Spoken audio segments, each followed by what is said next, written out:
And we're off. Episode number 13. I'm going to put you on the spot here. Give me an athlete that wears the number 13. Putting you on the spot. Steve Nash wore number 13, right? Yep. Other than that, I don't know what I got. Paul George. Paul George. I feel like James Harden wore 13, but I might be did. tripping. Yes. Does he still? What is he wearing? I don't know. 13? Well, because Paul George is 13. I don't know. Probably some weird number. Steve Nash was my answer, though. So That's a GOAT. That's a GOAT. Controversial back-to-back MVPs.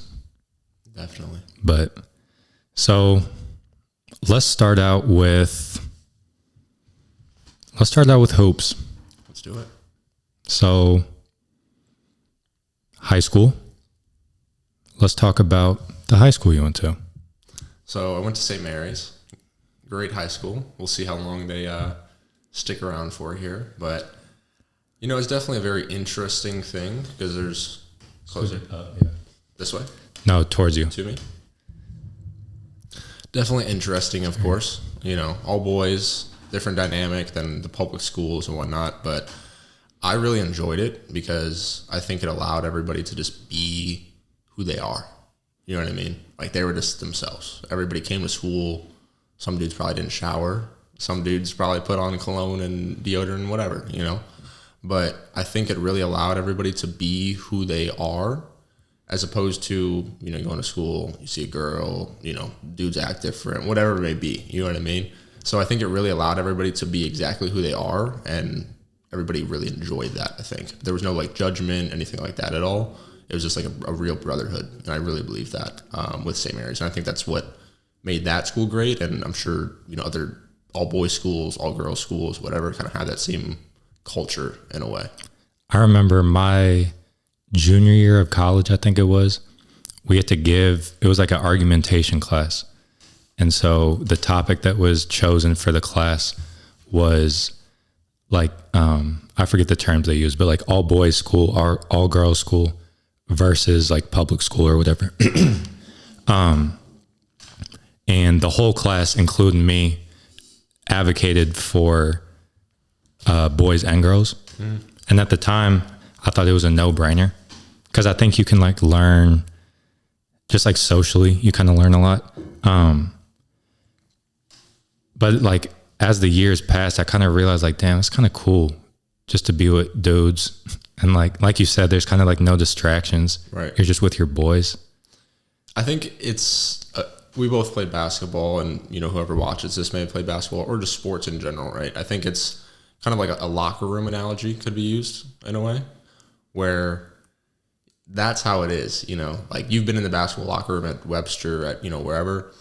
Me too. And a lot of other people have, just not even basketball, but, you know, like I said, locker room in general, where you're around your boys, you know, like that's the real tight knit group that you have because it is your team. But that applies on a more large scale level, in my opinion, to like just, you know, a single male or female school. I feel like that same type of energy, vibe, whatever you want to call it, is kind of like that locker room vibe. You know what I mean? It's kind of the same thing. I feel Like a brotherhood type thing. Exactly. Yeah. And it's cool too, because high school, you're like, there's just a lot of moving pieces. Like, you're in class, each separate class, you have a group of people, and then you're transitioning classes in the hallway, you see your boys, and then lunch, and then after school. Like, there's a lot of different people you run into, if that makes sense. Mm-hmm. So then, okay, so I was going to jump to your next school. Yep. You want to talk about that? Let's do that, and then we'll come back. I think that's a perfect, like, to hoops. Bridgeway. Yes. Way. Yeah. So Ladue, who I went to, so freshman, sophomore, junior year, St. Mary's, right? And then Ladue senior year. So that's kind of branching off of the topic, right, that we were just talking about is that's co-ed. It's public. That's the term for it. I couldn't remember. Co-ed. Yeah. And even, I mean, it's co-ed, but there's also other things, other variables that were different as well. You know, I mean, it's location is one thing, of course. Ladue as opposed to South Grand or whatever. And then 4 times, if not 5 times as big as far as how many people go to the actual school. And then you have co-ed on top of that.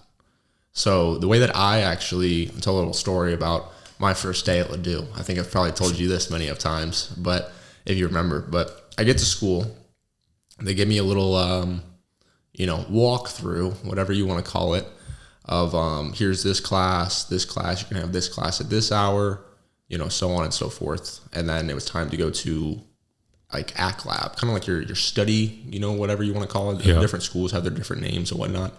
And it was, that 11 to 11:30, let's call it. You have lunch at 11:40, So I'm getting walked around, and I just guess that I walked in and lunch was about to start. So the bell rang, right? Walk into my ACT Lab where I'm supposed to get acclimated with everything, teacher, all that. The bell rings, and I'm like, looking around, I'm like, oh shoot, here we go. So I walked to lunch. Luckily, I did know like 5-6 people or so at Ladue. Evan Schneider, that's one guy. Shout out to Evan Schneider. Shout out to Evan Schneider, man. But I see Jalen Boyd actually is who I saw first. And then he kind of gets me, acclimated with his friends, stuff like that. Shows me what's good on the lunch menu at Ladue. Get a little cheeseburger, some fries, go sit down, just start talking to the guys, So that was kind of, first experience that I had in co-ed public school. Like I said, a lot larger as well. I mean, at that single lunch, there were 4 lunches at Ladue, but at that single lunch, there were probably as many, if not more people at that lunch than the whole school of St. Mary's total. You know what I mean? And there's 4 of those, 4 lunches. So I'm sitting there with one person who I actually know, and then just seeing all new faces all over again. So it was actually very crazy. And this is senior year, of course. I was about to say, especially 3 years in one setting and then transitioning. Because senior year, I feel like it's not supposed to be, but I look at it as like your victory lap. Right. Like classes are kind of chill or whatever. And you're like more comfortable with your space. But then for you, it was completely different because it's everything new. For sure. And I just want to touch on this briefly, but one thing that always stuck out to me about Ladue was the curriculum that they had. Like I took a little, whatever 20 question test to determine my math abilities, It was some BS pretty much. There's no way you can determine what class I should be in based on that. But I took that, and the math class I got placed into was advanced algebra. So it was like just above the class that I was supposed to be in from what I took junior year at St. Mary's, right? When I tell you that class was light years ahead of any knowledge that I knew.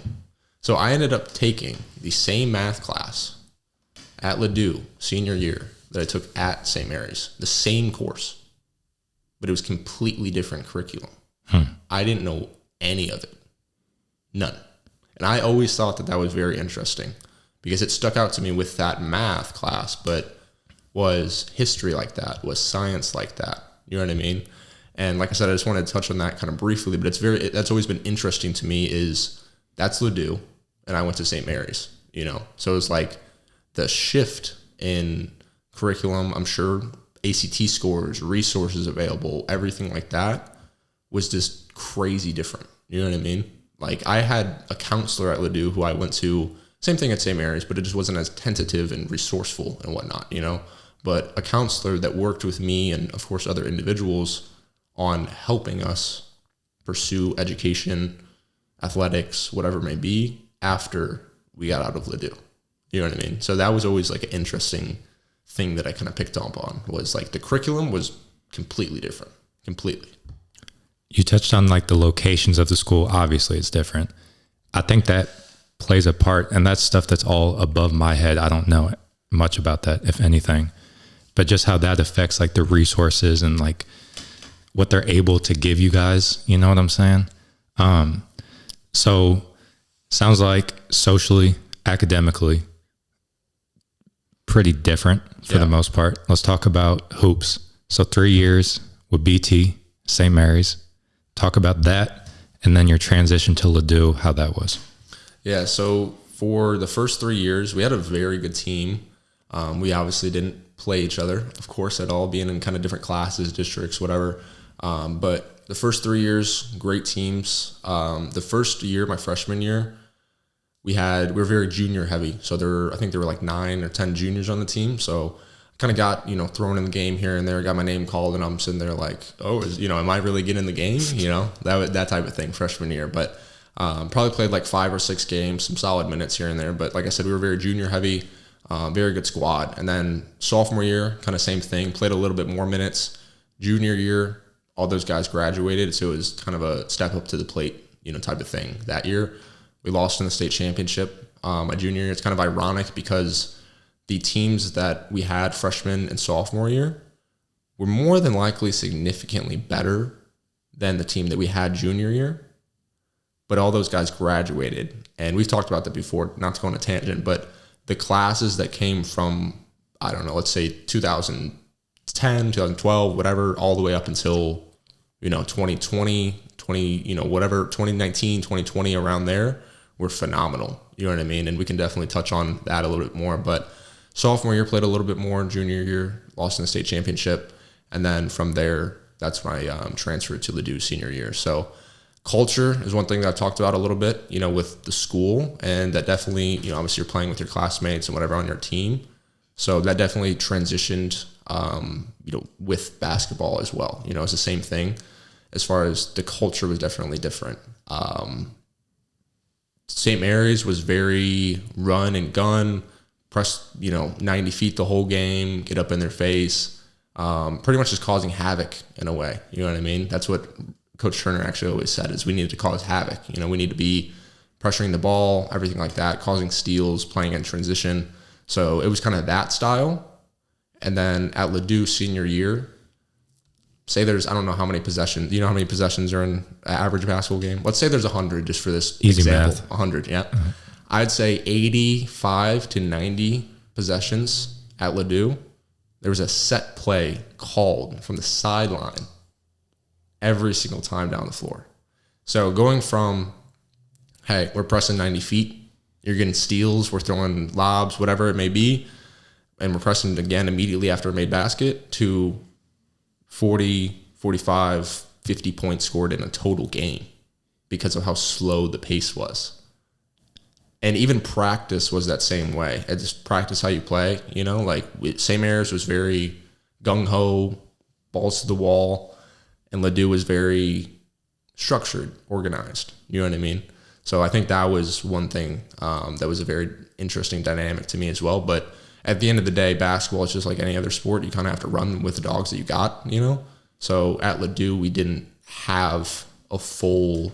We had maybe 4 or 5 guys that could play like that, but, after those guys, the initial line gets subbed out of the game, the dynamic would have to kind of shift a little bit. So we kind of just played that structured, organized style in a way, which I think if you talk to me or, Jalen, Evan,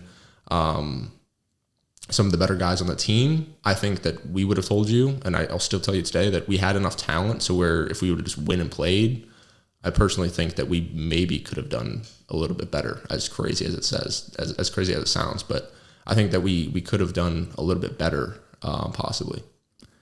It's crazy that, like, those are two complete opposite ends of the spectrum. Get up and press versus damn near every possession is a set. One, it's cool that both of those can be successful. St. Mary's has made some deep playoff runs. Ladue just had a hell of a... They just went like 20-something and whatever. But then for you, it's got to be crazy, bro, because it's like just that transition, Like, was that tough in practice and games? Because like I said, it's not like you're not coming from a program that's like they have some sets and then you get to Ladue and it's like, okay, there's like some similar concepts, or, oh, I know at St. Mary's I did, you know what I'm saying? It's left and right, complete opposites. Was that difficult? Yeah, so I think one thing, hearing you say that just made me keep on talking of that I had very structured education, I guess I'll call it, learning the game of basketball. And my first, it was Jeff Branson. Shout out Jeff Branson. Shout out Dylan Branson. Yes. That was kind of first, run for me in a way. I remember going up to Seven Only Founders at 7, 8 years old or whatever it may be. and Coach PJ. Shout out to Coach PJ. Coach PJ, legend, bro, legend. PJ, Jeff Branson, a few other guys is up there training guys. Anywhere from 7, probably 5 years old, honestly, to 20 years old. Just a multitude of different individuals, skill sets, and things like that. I remember Darius Houston. Shout out Darius Houston. Big shout out Darius. Big shout out Darius. Darius, that's where I initially met Darius. Dylan, handful of other guys who we mutually know who, I can't really think off the top of my head right now. Lavelle Harris, Yes. people like that, So that was kind of the start for me with learning how to play the game of basketball from a young age. And then from there to Gateway with Brian Summer. Shout out Brian Summer. Shout out Adam Summer. A lot of shout outs to this podcast. Keep them coming. 100%. But from that transition into the real formal, I love basketball, I really want to learn the game. That was a great learning environment for me to, actually learn in, because the coaches that I've had played college basketball. You know what I mean? They played high level high school basketball. They played some high level college basketball. So they know the game. You know what I mean? I think that's in life and sports, whatever it may be, the way that you get brought up and you initially kind of learn and the concepts you get exposed to, I feel like really do, kind of shape and form how you end up learning the game or learning the game of life or, whatever it may be.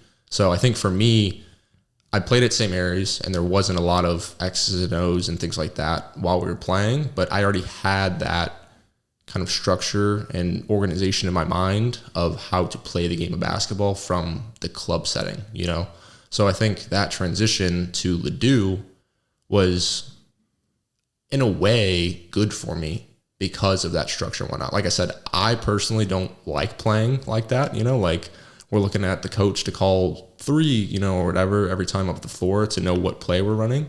But at the same time, I think that I kind of gravitated towards that a little bit and ended up enjoying it because that's kind of how I got taught the game. You know what I mean? So it was it's kind of less of it was definitely an adjustment. Yeah. But it was also kind of like a return to how you got introduced to the game, kind of. I would say so. But with getting, experience in both and playing one way and playing the other, I do think, again, granted that you have the guys to do it on the team, I do think pressing, things like that, let the dogs run. You know what I mean? Honestly, like for lack of a better term, like that's what almost needs to happen, is the players just need to play at a certain point. You know what I mean? I feel like at Ladue, sometimes the players didn't play. And we had guys, like we didn't have some insane all-state team or whatever it may be, but we had guys who knew how to play basketball, but also knew how to score the ball, knew how to defend, just knew how to play in general. Especially in high school, 1, there's no shot clock, and 2, I mean, let's be real, you got like the kid who's like soccer is his main sport, and he can like make an impact, but if Jalen's ISO against him, like we know the outcome. Right. So there's cracks in the whatever you want to call it. But then like in college, shot clock, and it's 15 guys like on scholarship that can hoop, right. Okay, so Ladue, we graduate, got the degree, baby. And then where do we go from there? So after I graduated, you're making me think. So after I graduated, 2020 summer, just pretty much chilled, stuck around. I was planning on going to school. That fall, I was going to play, I say I was going to because I ended up not making it to the season, D3 basketball. So fall 2020, just to keep timeline in my head, fall 2020, I went to Coe College, COE, just like my name without the L, Cedar Rapids, Iowa. Kind of funny story. So I get there. This is obviously COVID is still very rampant because it just started that March. And I get there, and I don't know if you've ever heard of a derecho before. Derecho? A derecho is, correct me if I'm wrong, anybody watching this, but it's a hurricane mixed with a tornado. So interesting. It's a derecho, however they come up with that, right? But pretty much what that is, hurricane mixed with tornado. So you can imagine it's pretty hectic, So I get to campus, and if you've ever seen Harry Potter before, you know what Hogwarts looks like. Hot take, but I've never seen it. But I can picture it. Visualize, yeah. Trees all over the ground, split in half, vines, whatever. Just crazy, right? And that was a result of the derecho that had happened, right? So I'm telling you, like, the city was in shambles. Cedar Rapids, Iowa was in shambles. Like, not even just the campus, but there's, the houses that are, I could see them from the campus, that are in a line, just in some neighborhood, destroyed, from the top to the bottom. Like, and this was like destroyed. The day that I got there, this happened like 2 days before I got to campus to move in. Crazy. So that kind of set a little bit of a tone, in a way.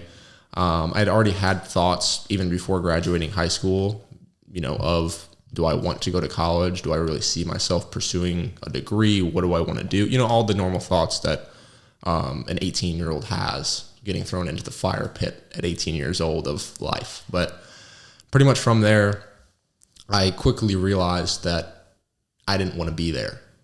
And then later on, I found out it wasn't that I didn't want to be there. It's I didn't want to go to school, right?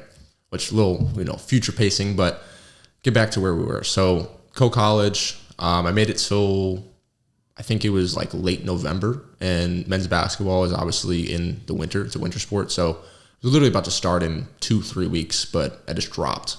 So I came home. It was like 5 hours away. And like I said, it was COVID, so you wore a mask to class. I had 2 classes that were in person and the rest were online. So going to a school of heavily focused on targeting kids who are in the Cedar Rapids, Iowa area already, 95% of the people who went to Co were from, they lived 15, 20, 30 minutes away from Co. They grew up together. You know what I mean? They went to this high school and this high school. It'd be like if I went to Ladue and you went to Webster, just like how we kind of did. We would possibly know each other, or have mutual friends. That's exactly kind of the vibe that was at Co. It was literally like if we went to Webster University.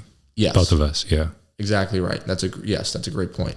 And that's exactly what it was. So with that being a thing and everyone kind of kindling and connecting together already, me having a mask on my face, me only going to 2 in-person classes, things like that. The only people who I really associated with were my roommates and, a few other people on the basketball team, which is great. I love those guys. Still talk to some of them till this day, even though I only knew them or have known them for, a few years, but really only got to know them for 2 to 3 months or so. You know what I mean? So great guys, but not people who, I necessarily got to know well enough if, I would know that they're going to be like a best friend of mine or whatever, because I was only there for a few months. So end up dropping from there and then come home, Merrimack online. So this would be spring of 2021 now, all online. Actually looked at it today. I came across it, but I have a book. It's like The Teachings of Aristotle. And I'm like, why do I have that? It's because I took a philosophy class at Merrimack thinking that, maybe I'll be a philosopher or something, I don't know. So I take a philosophy class, hardest fucking class I've ever taken in my life. I'll say that. So I take that, and a bunch of just other gen eds, and this is where the wheels really started to spin in my mind personally. And I was like, I want to learn how to make money. Yeah. Right. Yeah. So then from there, I pretty much just start dabbling. This is when trading kind of got introduced into my life. Was February of 2020, actually. And then, so this is like a year, through after I knew about trading and whatnot, which is what I currently do now. But I didn't really get into it, like do a deep dive until like a year in. Like I was just dabbling here and there. And then about a year in, that's when I really started to dive into it. Started to lose money, started to learn, started to see opportunities, things like that. So from that point, I'm like, why am I doing a discussion post on, whatever it's called? Canvas. On Canvas, submitting it, having to respond to 3 other people who I don't really care to hear their, they don't care to hear my opinion. I don't care to hear theirs on the topic that we're talking about, right?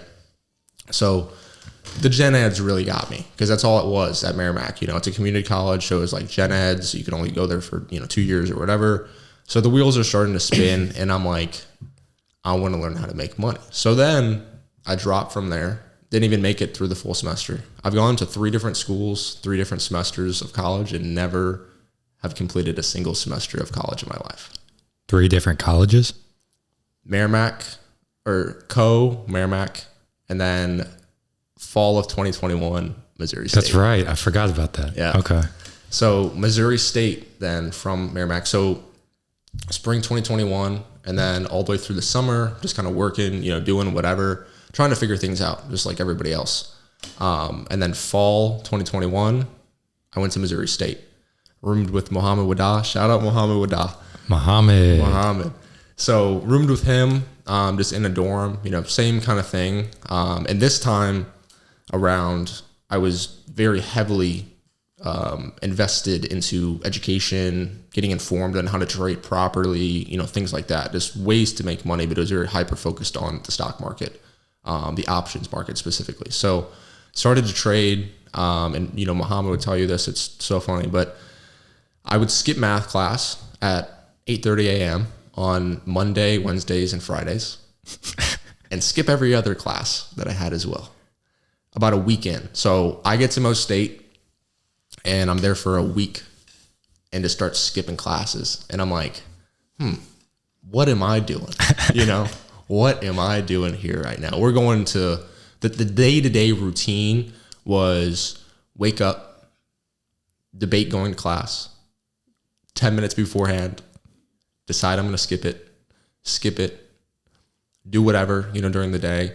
I was still very, very proactive and on my stuff. I just wasn't in the right vehicle at this time. You know what I mean? I wasn't in the right vehicle to get from where I was to where I actually wanted to be. And I didn't know that at all at the time. It was just friction kind of, you know what I mean? In my mind of this isn't right, but what is right? I didn't know.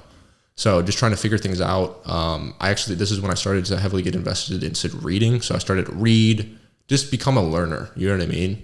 Because I realized that if I'm not going to learn this, I need to do something. I need to learn something. You know what I mean? And I've always been very ambitious, whether it be basketball, whatever it may be.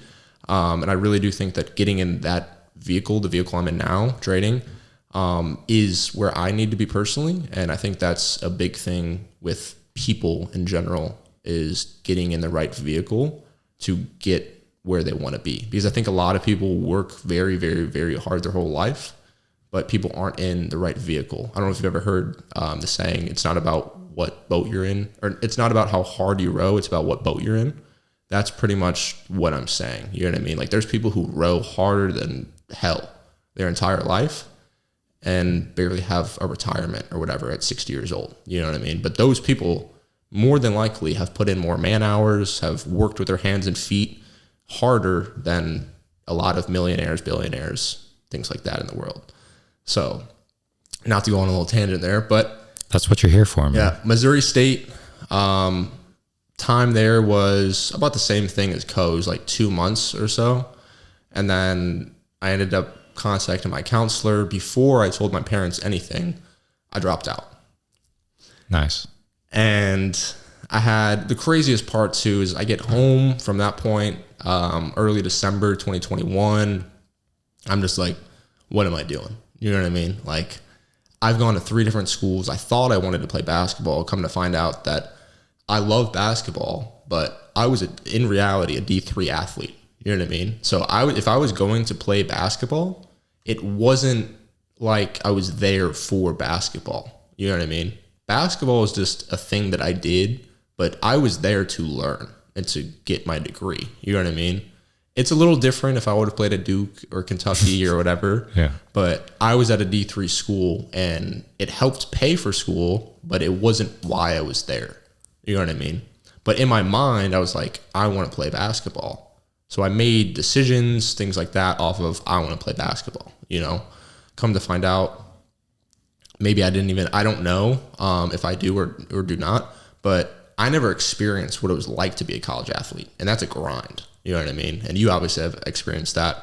So I never experienced that, but I honestly don't even know if I would have liked it, like that grind, waking up especially being a D3 athlete, you know, I feel like you D3, D2, really anything outside of the, you know, kind of higher levels, you're going to get treated just like anybody else. You know, like you may be on the basketball team, but you ain't Zion Williamson at Duke, you know, like you're just not.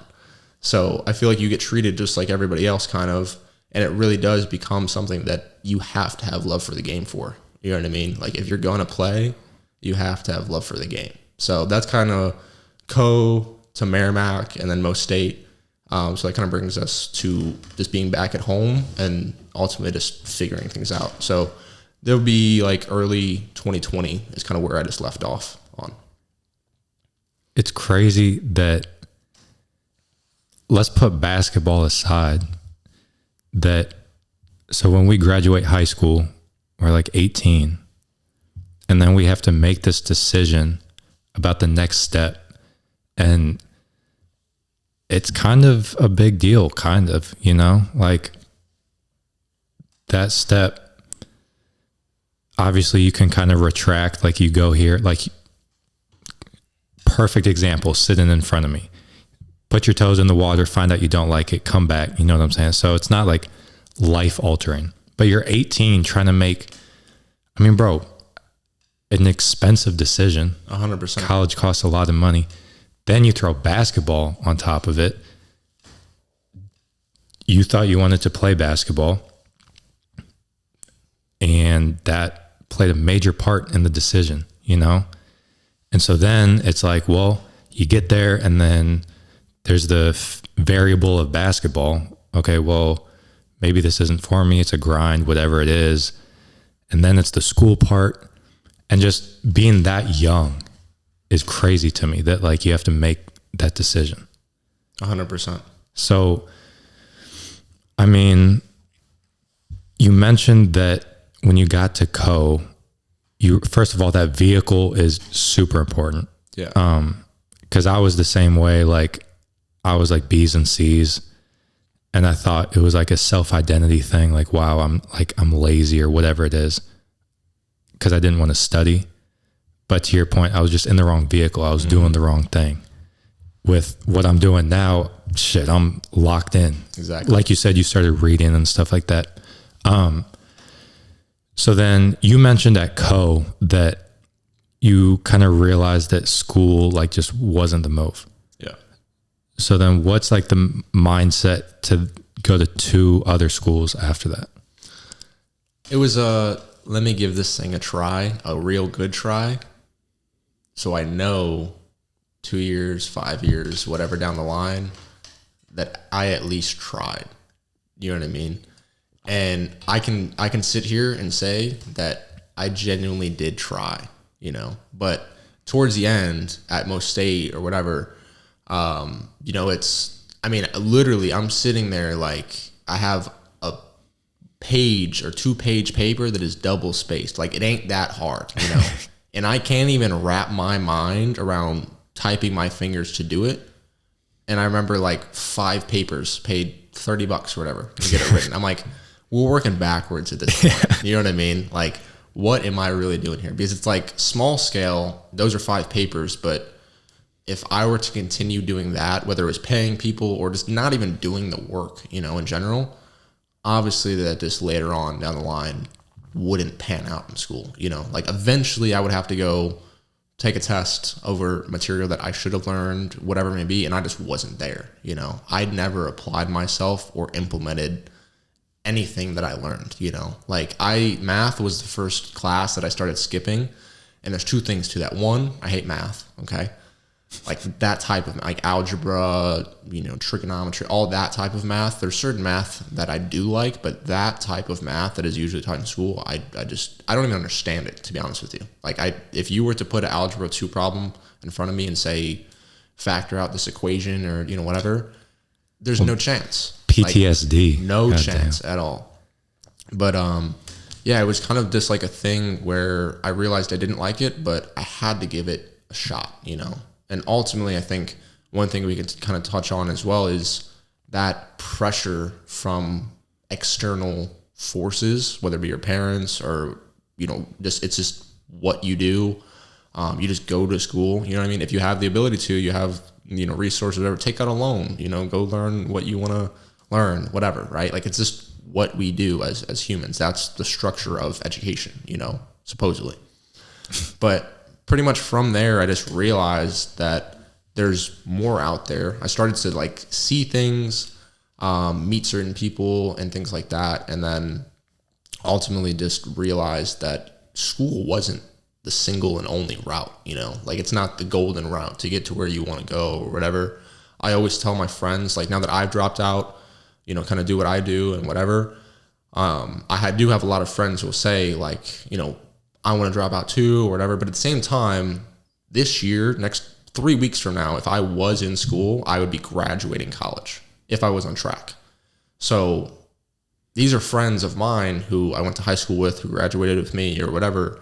And they were, said this stuff last semester, why am I doing this? Like, but I'm in too deep now, and it is like, you genuinely are in too deep, because at the end of the day, if you're just putting a number on it, but say you're 40,000, whatever in debt, or even if it's $5,000, like at the same time, the number is kind of irrelevant because you have one more semester to the finish line. You might as well just finish.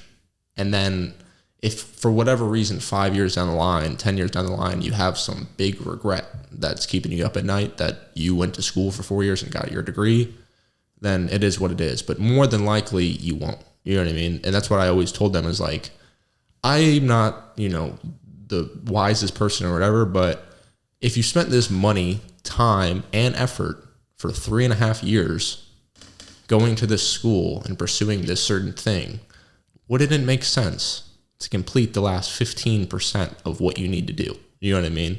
Like, you're already there. You might as well just do it, because you can do what I do. You can do whatever you want in the world, regardless of if you don't have a degree or you have a degree. I truly believe that.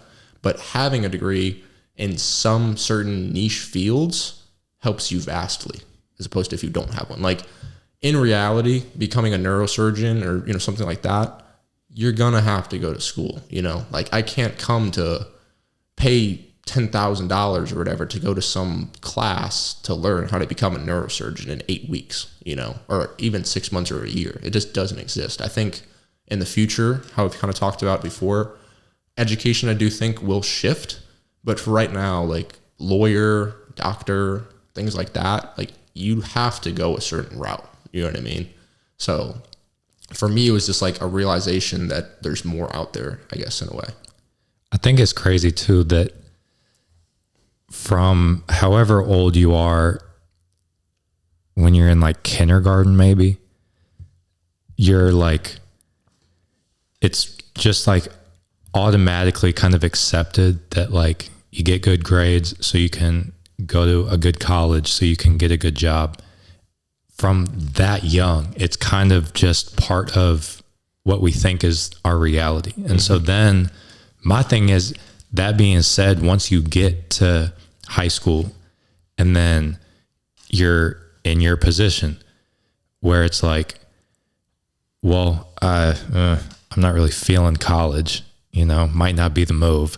But then because we've been taught that that's the way to do it, that jump not to go to college seems like this big, like, monster leap. In reality, like you said, there's lots of different doors that you can walk through. When you made that leap, Merrimack, Mo State, and then decided, nope, I'm done. Was taking that leap, like, how did you feel about it? Was it a big deal? Yeah, so honestly, like, I went home at, we'll call it like mid-December, right? So by New Year's, January 1st, I've been home for a couple of weeks. I'm just I just got back home, so I didn't even have time to think almost about what I had just done, and it's like you said with even probably my decision, or a lot of people's decisions to go to a certain college, it is thought out, but it ends up at some points becoming a impulsive thing, like this feels right or whatever it may be, So being at home, I didn't have, realization almost immediately of, wow, the trajectory of my life and everything has just completely changed, And then it was almost like I remember 1 week, I was so down bad, bro, like mentally and everything, just like, what did I just do? Like, I just made this big decision, but at the same time, like, it's like this like tug and pull in my mind, like, just made this big decision, but at the same time, I hate school. Like, why would I even think about, that being a regretful decision, bad decision, whatever. But then on the other side of the coin was pretty much blank at that point in time, because it was uncertainty. I don't know what I'm going to do. I need to figure this out, all that type of stuff. I didn't know what I was going to do, and I didn't have any direction at all, which is the crazy part about it, because that just goes to show you that I felt like that internally and mentally, like literally depressed, thinking that I just messed my life up or something, But the only reason that I think like that is because it's just what we do, You just go to school. That's what you're supposed to do. Another reason why I gave it another try 2 more times is my parents, My parents are great, but they're just like every other parent, They just want what's best for their kids based on kind of their knowledge base of what is best, So it's school. And I also do have 2 older siblings, shout out to Kyle and Anna, who came before me, who went through formal education, Like my sister went to SEMO, my brother went to Mo State. So that just kind of helps articulate a little bit and form what that norm is for my parents to see their kids do. And then also just obviously on a large scale in society, like I said, that's just what we do, is go to school. So it caused like this confliction in my mind of, what am I doing? Like literally sitting there in my bed, what am I doing and where am I going? Now 2 years, 2.5, 3 years, whatever down the line, I don't think that at all anymore. You know what I mean? I know who I am. I know where I'm going. I may not know how I'm going to get there. I don't think anybody knows that. But that's the certain part of the uncertainty that I felt that never actually leaves you, in my opinion, is embracing the stuff that you don't even know that's going to come or, whatever it may be but in that moment, I'm sitting there and I'm like, the world is falling apart, but it's really not. I just adjusted myself and adjusted my aim and trajectory of my life. Years down the line, now I find out that was for the better. You know what I mean? So it's kind of like this lull period, I guess I'll say, in my life where it was just like, you really need to sit down and figure this thing out. You know what I mean? Because that's another thing that school gives you, I will say, is you're if you take this class down the line, you're gonna get this, which is your degree. You know what I mean? It has structure. There's formality to it. If you go be an entrepreneur, you start your own business, or you try to be a social media influencer, it's literally a pat on the back, good luck. Like there's resources and great people out there who will help you or whatever, but you're getting thrown into the Shark Tank pretty much. Like there's however many millions of other people in the world who want $1 million just like you at the end of the day. You know what I mean? Like if you really think about it. So the entrepreneurial world to me has been more difficult, I think I'll say, than school in a way, just because there's so much different things to figure out. Like you are essentially kind of the student and the teacher to yourself, where you really do have to take the feedback that you get from things you mess up on, money you lose, in trading, whatever it may be, to where it's like, you can't just keep negatively reinforcing the same stuff, like you have to take what you did in this experience or whatever, kind of dissect it, and then figure out what you can do better the next time. You know what I mean? And in school, it's kind of that same thing, but you don't really have, in school, I feel like you more so have a life vest on. I guess that's the way that I'll put it, You're an entrepreneur or whatever, especially like you live on your own, like there's bills to pay, you have to make money, So that's kind of like another thing that I go back and forth with, which, like I said, I'm in a great vehicle now, in my opinion, but you have to have a certain level of passion for things, but it also has to be a viable vehicle to get you where you want to go if you want to make a certain amount of money, or, whatever it may be. Like scalability, I guess, is what I'll say. So you have to have passion first and foremost, in my opinion, which brings you to where you need to be, but it also has to be something that, if you want huge amounts of money or whatever, it has to be something that is very easily scalable, That's facts about the entrepreneurial world. Like what's the phrase? Like you're out there, like fending for yourself. 'Cause at the beginning, so you mentioned like scaling, at some point we'll have people working for us, employees that can take a load off our back. But at the beginning, it's just us.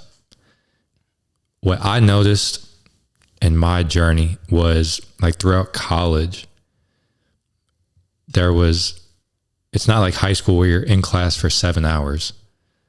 You have a lot of downtime. And so when I got to college, that's when you mentioned reading and journaling and just like self-reflection, all that type of stuff. Those habits kind of came to me. And so then I had a little bit more confidence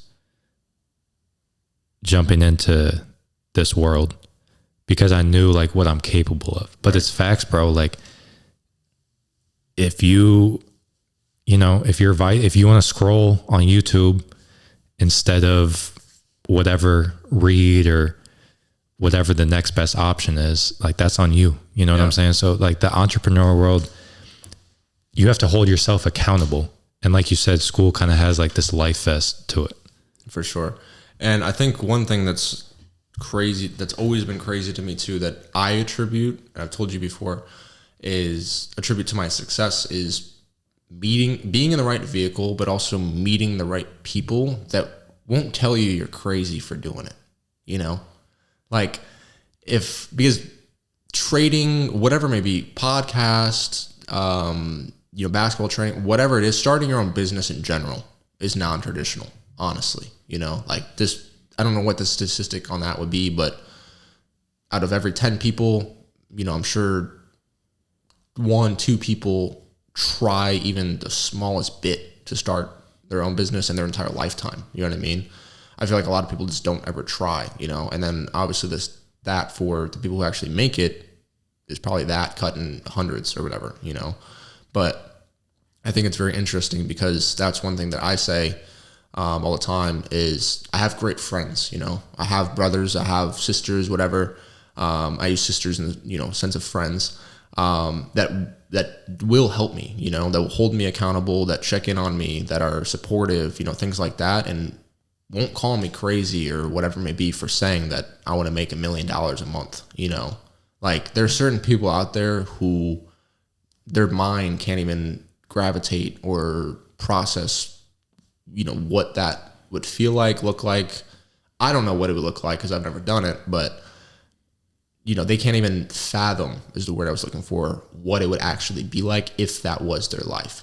But they also don't think about the fact that, again, don't know this stat, should have came prepared with the stats, but how many millionaires there are in the world, there's over 1 million millionaires, which is, if you just think about what 1 million is even, and all those people have at minimum $1 million, it's like those people have, maybe not in their mind, but they've made it, kind of essentially. Like they have a lot of money in the grand scheme of things compared to more traditional people, I guess I'll say. You know what I mean? So getting opened up to people who, at first it was mindset, right? And then you kind of work your way up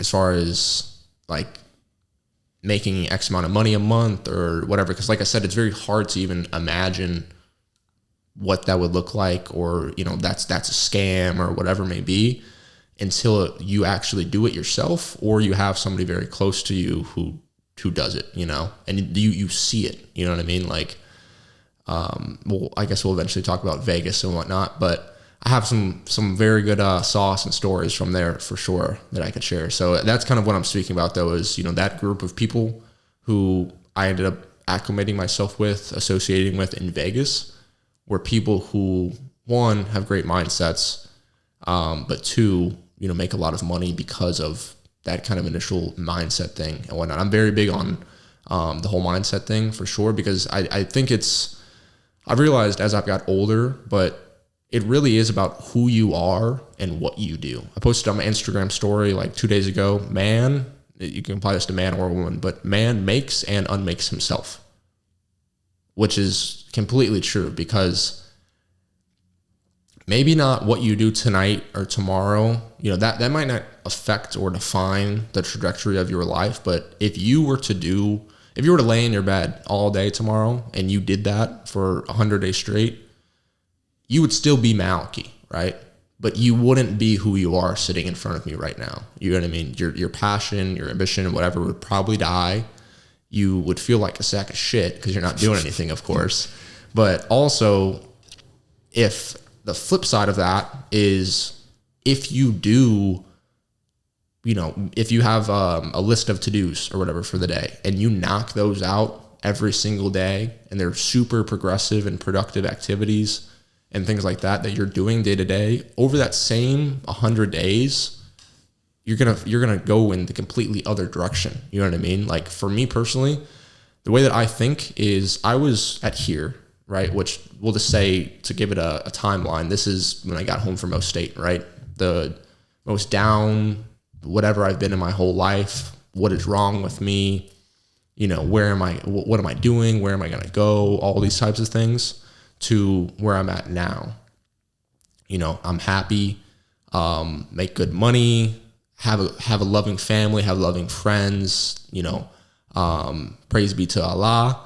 And it's just, you know, I have all these things lined up in my life now, but it's because day 1, day 2, day 3, from this day or this week, I started to take progressive steps forward, you know? So I feel like mentally, I'm at the point in my life now where it's easier to take 2 steps forward as opposed to 1 step backwards.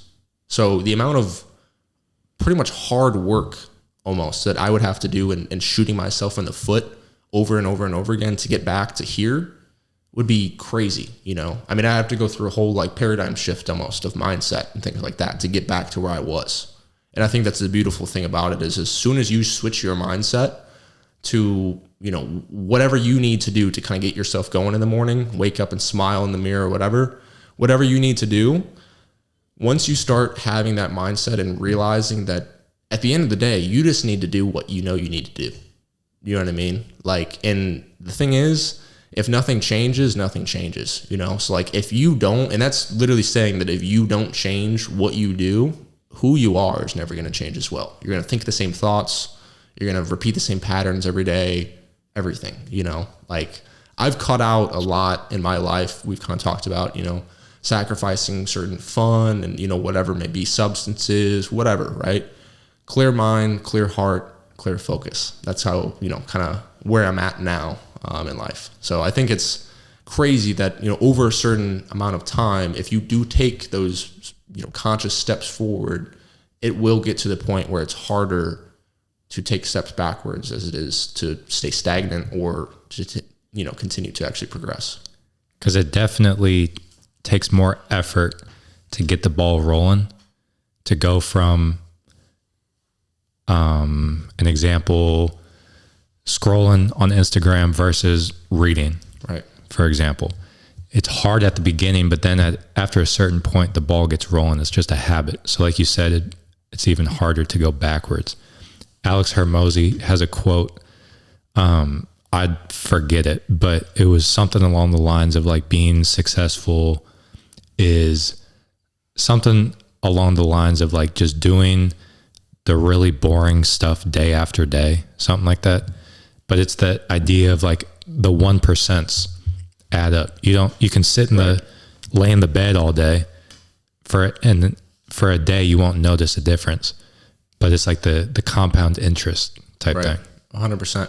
And I think one thing that's kind of funny with that, a little caveat in a way for me personally. And I think this is why it's so important to, especially in the entrepreneurial world, identify who you are and what you want to do, because if you can understand who you are, like I wake up every morning, you wake up every morning. Yeah, you have to make money, do whatever, but I don't think about studying for a test or doing homework or whatever. I wake up and I choose the direction of my day. And sometimes I'm just like everybody else. I'm human. I don't have the most productive day or whatever it may be, but I try my hardest to constantly, carve out that stone. Rome wasn't built in a day. Carve out the stone and become who I want to become. But I also think for myself personally, I've realized that momentum is something that has been very big for me, right? It's go super hard it's not even like a timeline necessarily. It's like a mental capacity type of thing for me, is go super hard, do what you need to do for all this time. And then for a day or whatever it may be, sit back and relax, but I'm very tuned to the point where if I go on vacation or whatever, I'm thinking about, business or making money or whatever it may be, like my mind is always turning, it's very hard for me to turn my mind off a lot of times, and it's very hard to relax. So I've worked very hard to trying to get to the point where I can go 100% and have my mind completely wired, and I'm just going at it for X amount of time, but then other times just completely disconnect from everything possible, sit there, breathe a little bit, and just spend some time with myself in a way, and I think that's very important because I think you can get very burnt out being an entrepreneur, especially if you just constantly go at it, all the time. Like you have to realize how you feel and how that's actually affecting your work as well. Cause like that's something that I realized is when I get to that level of I'm low on battery and I'm feeling burnt out, I know that I don't care as much. I don't, you know what I mean? Things like that. So I think it's hard to do, but very beneficial to realize and to get to know yourself on that level where you can see like, okay, why did I just react that way even, like why am I being snappy today or whatever it may be, like who shit in my cereal, who pissed in my cereal, it's like just lighten up a little bit, like everybody has those days, but I think it's, my life moves so fast sometimes where it's like you don't even realize sometimes the state of mind that you're in, or like the mental capacity, as I like to call it, the mental battery that you kind of have left to give, because that's really what you're doing, kind of in life and whatnot, especially in entrepreneurship, depending on your business. But like for you, you're doing basketball training. Like, can you imagine if you showed up to a workout and you were just like, like, you guys ready? We're going to do this, like they'd be like, what the hell? But if you come to the workout with the energy that you come with, to the workout with, you're upbeat. Those guys are going to be, up to that level and matching your energy and want to be there as well, So you can take that, I feel like, and if you're a teacher or you're a coach, whatever it may be, like if your level of energy isn't there, then, you can't really expect other people to meet you there. And you can even use that example for literally your own self in, whatever you're doing though, is how are you going to expect yourself to be at this certain level if like internally that you're not really there at that moment in time? You know what I mean? Like that's why I really try to sprint when I can and walk when I need to, kind of, you know what I mean? That's essential, bro. Life's all about balance, for real. And it's funny that you circled it back to basketball training, because I was talking to one of the guys I train. Shout out to Sean. So we were talking, I broke it down, like we were talking about the balance of working, rest. So I broke it down, drew out like the days of the week. So then let's say that if every day you go balls to the wall, so Monday is like a 9 out of 10 intensity. That means you're going to be pretty burned out on Tuesday. So you're probably only maybe going to get like a 2 out of 10. And then, I mean, if Monday's a 9, you're probably still kind of recovering on Wednesday. So maybe like a 4 out of 10. So then you add all those numbers up throughout the week versus a 5 or a 6 Monday, a 4 or 5 Tuesday, a 4 Wednesday, a 5, a 6. Winning the week versus winning the day is what we talked about. 100%. So on the balance thing too, bro, is I had this thought a while back, was like, so Grounded Hoops and what you're doing, which we'll get to, all it is a tool that allows us to live a balanced life. When we have those days where we're just chilling, whatever that looks like, I leave those days ready to go. Let's get to work. I'm waking up. Here's what my day looks like. I'm ready to get to work. And then 1, 2, 3, 4 days in a row of that, whatever it is. All right, let me take my foot off the gas for a minute. That's the key to life, I feel like. I forget the thought just left my head about what you mentioned, but those days are essential. Living that balanced life. If you go balls to the wall, you're going to burn yourself out. And so the tools of Grounded Hoops and what you're doing allow us to live a balanced life, and we earn money doing it. So we get paid to live a balanced life. A balanced life is a good life. So we're getting paid to live a good life. I love that. That's pretty cool, you know? That's awesome. God is good, man. God is good. So you leave Mo State at the crib. You refer to it as a low point for you. Mm-hmm. You're, whatever that looks like, in the bed. What the fuck am I doing? Yeah. At what point and how do you like turn that corner? What does it look like?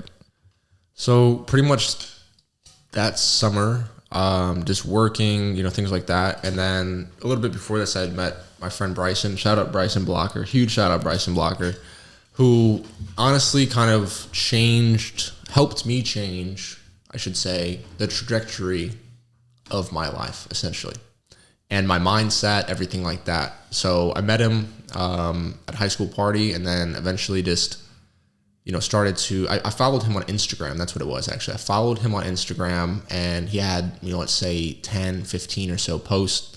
And all of these on his Instagram were, it's like he's at a coffee shop by himself reading a book, or whatever it may be. And we're, at this point, I'm 19 years old still. You know what I mean? 19, my birthday, I was just about to turn 20 that year. So, I'm pretty much just trying to figure things out, right? And then from there, I meet Bryson, I start following him, and then I start having conversations, right? Like I start asking him questions. Like DMing him? Yeah, and then eventually, I got his number. We started just talking, because at the end of the day, he's just a dude, just like everybody else, right? But I start talking to him, and I'm like, this dude's different, like... He doesn't, smoke weed, go out and drink on, Friday, whatever it may be. He's in his room reading a book, or he's at the gym or, whatever it may be, right? Like I didn't even know him that well at this point. I'm an outsider looking in, at his Instagram profile. So started to talk to him. And I'd like to say probably within a week of us talking, like second day probably, he sent me a list of books, right? I'm like, love it.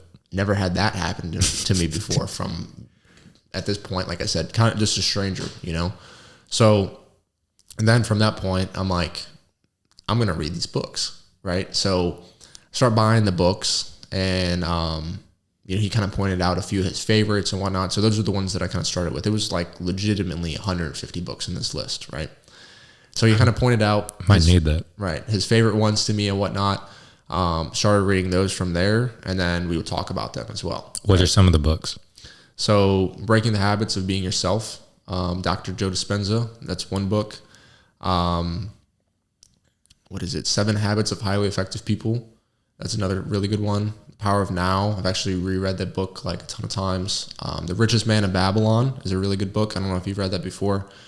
It's pretty much, to sum it up, it's about a king who had like literally everything, richest guy in existence, and then he pretty much gave up everything and realized that he lived a happier life from that point. So it's pretty much just a book on being grateful, gratitude, things like that. And kind of just working with the tools that you got, essentially.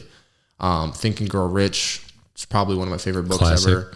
Yeah. Way of the Superior Man. Classic. How to Win Friends and Influence People. That's a really good book as well. And then Bryson actually, at this point in time, had been trading for, some time as well. So I was kind of gravitating towards him mindset wise, but also I was like, this guy trades, whatever. Starting to kind of think about that as well. Like I had some stuff that I could talk to him about, you know what I mean? Like I wasn't very well versed. He wasn't really either as far as trading goes at that time, but it was, it was someone who I knew, who I could connect with, who I could have a conversation with about shit that I didn't really know about. And he didn't either, but we could try to figure it out, So mindset started to shift at that point. And then pretty much from there, go through like the summer, and then the, kind of benchmark and timeline that I always remember of when I moved to Vegas was my sister, Anna. Shout out to Anna again. Shout out to Anna. Got married on October 1st, 2022. And then October 4th of 2022, I moved to Vegas. And my birthday, my 21st birthday, was September 26th, 2022. So a lot of twos. 21, 2022. And then October 1st, she gets married. October 4th, I'm moving to Vegas a week after turning 21, right? And I lived on my own before in the sense of being in a college dorm or, whatever, but I'm moving into an apartment that's not furnished, So I'm buying furniture. I remember I went to the grocery store like the second day I was there, and I buy a can of soup, come home and realize I don't have a can opener, stuff like that. Yeah. So I start to mature a little bit whenever I actually get to Vegas. But to backtrack a little bit, Bryson is the one who actually eventually got me out to Vegas. So he moved out there, I think it was June or July of 2021. So they lived out there for a little bit. And then I remember actually being at one of their Airbnbs. So they essentially started an Airbnb business at first. And then now they run an educational company to teach people how to start a short-term rental business as well. And they also are active, doing their own Airbnbs now, just to give a little bit of context. But they moved and, they were making money doing Airbnb and all of that, but they still had properties in St. Louis, right? That they had to come back to time to maintain, to adjust, whatever, right? So they came back, Bryson and Anaya. Shout out to Bryson Blocker and Anaya McMillan, both of them. So they come back, and I'm just like helping them set up the Airbnb. This one night, it's like 11 p.m. when I get over there. They're like, just come hang out. It was like Friday night. We got pizza, and whatnot. And we just start talking. And this is in St. Louis or Vegas? In St. Louis, correct, yeah. So we start talking, and Bryson just mentions, kind of loosely, the idea of moving to Vegas, right? And this is probably like early August, I'd like to say, when we had this conversation. But we had like finished kind of setting everything up at the Airbnb, and then everybody kind of left, and it was just us three there. And I remember they sat on the bed right here. There was two beds right next to each other. One bed here, they both sat right here, and I was sitting right here, and we were just kind of chopping it up. And then that idea got mentioned, and then I started to ponder about it, And then come Sunday night or Monday or whatever, they flew back to Vegas, and then it was kind of just something that was on my mind. They got planted in my mind a little bit, and then Bryson stayed on me about it a little bit, And then I remember being on a golf course with my friend Ty. Shout out to Ty. So many shout outs in this one. I love it. So being on a golf course with him, and just had hit my ball on the green. We pulled up. I'm about to pull out the putter, go up to the green, knock down the putt. And Bryson calls me, and I have my phone in my pocket, so it starts buzzing. And me, Ty, and Bryson are all mutual friends. So I'm like, Bryson's calling me, whatever. So I answer, and then he pretty much talks about how he has an opportunity for me, And I'm like, I wonder what this is. And he pretty much explains to me what high ticket sales is, right? So pretty much what I do now, I trade, but also work for, we'll get into that, but work for a trading company, a company that teaches people how to actually trade in the market, right? So like I said, they have an educational business to teach people how to do short-term rentals. So he pretty much hit me up for an opportunity to close for their company, right? And keep in mind, like they had been doing what they had done for maybe 2 or 3 months at this point, right? They had just launched their first ad campaign. Bryson spent, got together like 40 grand or whatever, spent 40 grand on ads for their first campaign. It's kind of a shot in the dark at first, It starts to take off. They start to make some good money. And then from there, I'm like, up it and fuck it. And I moved to Vegas, right? So I moved to Vegas, and then pretty much from there, I start to close, make some good money. And that's kind of where I'll leave off. But that essentially is what started to, get me well versed with the things that I know about business, specific to really the sales side of things. I don't know too much about marketing or whatever, but specific to the sales process in a business, and pricing, things like that. That's what really started to get me well versed on that type of business stuff, was just working for that company, because it was essentially a startup company that, they were building, but I was there along the way to fill in, where they needed and whatnot. So it was sales at first, but, I was doing stuff here and there just to help out, stuff sometimes that I didn't even know how to do the best or whatever, so I'd have to go learn how to do it, or, give it my best effort, and then, try to get feedback from it and do it better the next time or whatever. So it was initially just like us three. And then, people started to move to Vegas. The cool thing about their company when I worked for them, and even now to this day, is it's all like pretty much in-house. And I say that in the sense of it's friends and family. So it's very cool because it's a very tight-knit group of people. And when I worked for them, the culture wasn't like obviously the farthest thing. It was the farthest thing from corporate, like we're going and having our team meeting at 9 a.m. at one of my friend's house in our PJs, or whatever. And then after that, we're going to play basketball, or we're going to the gym, whatever it may be, doing that type of stuff together, So that's kind of what it was like, is essentially meeting the right people, which I'm a big advocate of course, is meeting the right people. And that's what, for me, it was Bryson initially, who then opened me up to a network of other people who share the same mindset, goals, things like that. So that's kind of like the thing that my wheels were spinning, but I didn't know why they were spinning. And then he's kind of the one who made me realize that they're spinning for a reason. Like there's other people who will understand the way that you feel. I always felt stuck in the past. And that was like when I was kind of going through a little lull, like I felt stuck, like I don't know where to go.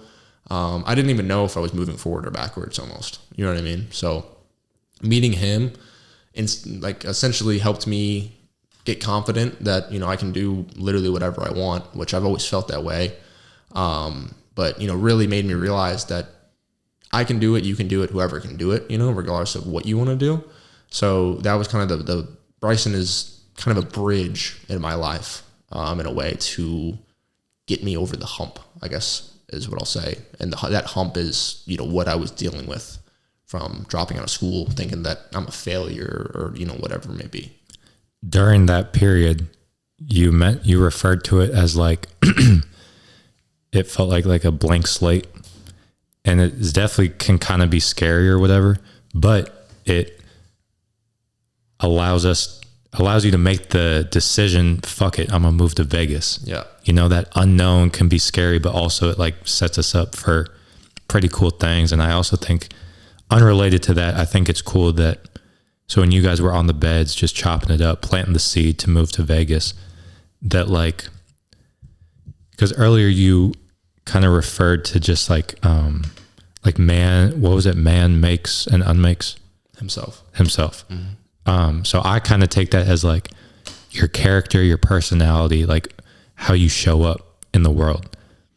And if y'all are chopping it up and the vibes are off, you probably don't get the call on the golf course. Right. If he's thinking, I just can't vibe with them, you probably don't get that call. But because of whatever it is, just self-reflecting or reading the books or whatever, like that affects how you show up in the world, which affects how people treat you, which affects the decisions or the opportunities that you get. A third thing, I also think it's cool that, so you're talking about like when you're on your way to making $1 million a month, depending, like you could talk to somebody and they'll think you're crazy, but then you get around Bryson and Tyler and all the other people that you're around now, and they think, okay, yeah, what's the big deal? You know, like Exactly. that shit is so important, bro, who you surround yourself with. So let's talk X's and O's now. We've mentioned, this is about to turn into like financial literacy classroom right here. Okay. So we started off with, so Mo State to the crib. I think you were kind of dipping your toes when you were at Mo State, but you mentioned trading. Mm-hmm. Okay. So I know as much as probably a third grader. Break it down very, like you're explaining it to a third grader, what trading is. Yeah. So I guess I'll kind of start out where I started. And that was a blank slate, just like you or everybody else, right? So I started, and the only reason I started was because I met somebody, or the only reason I guess I should say that I kept going is because I met somebody who was trying it as well. But it's funny because think about it now, what actually ended up getting me over the hump to become profitable and instill confidence in me that I can do whatever is meeting people who actually did it, right? So initially it was like what kept me going was getting acclimated and meeting people who were trying to do it. So I was like, okay, like if they're trying it, why do I not just keep trying it as well? But then what got me over the hump at kind of the very end was meeting people who have made $4 or $5 million in the market. You know what I mean? Like they've made money. They've changed their life, their family's life, everything because of trading. You know, like that's what they really do. And they were at the point that I was at and, you know, whatever, but they did it, you know? So it's like opened my eyes, you know, like the exposure thing where I realized that I could do it too. And then pretty much from there, from the very beginning, I just started consuming pretty much. So instead of watching All-American on Netflix or, you know, BMF or whatever your favorite show is, I turned on trading content. You know what I mean? So I started to go down the rabbit hole, and then I quickly realized that it's also something I'm very passionate about, right? Because it's directly correlated to making money. You know what I mean? So I realized that if I can figure this out, then I can make a lot of money doing it, you know?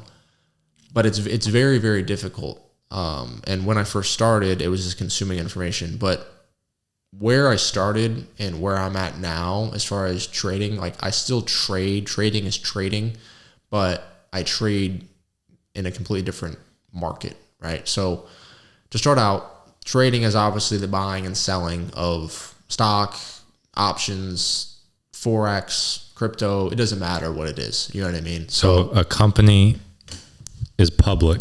Right. You can go on to like Robinhood or whatever. Exactly. And buy stock in the company. Exactly right. It's Okay. simple as that. So that's, if you buy stock in the company, you're buying shares of the actual company, right? So every company has X amount of outstanding shares. That's pretty much what is available to the public, you know?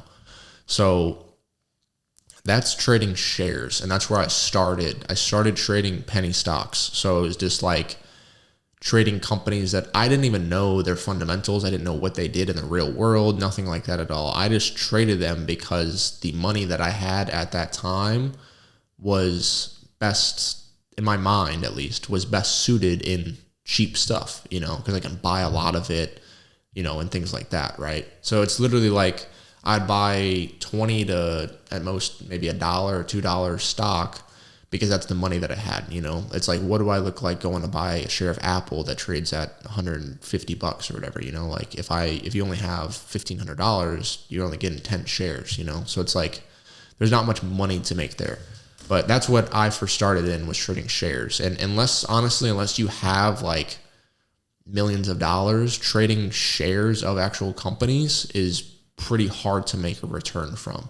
And if you think about it, if Apple, like I said, let's just say it's at 150 right now, or just say it's at 100 for number's sake, right?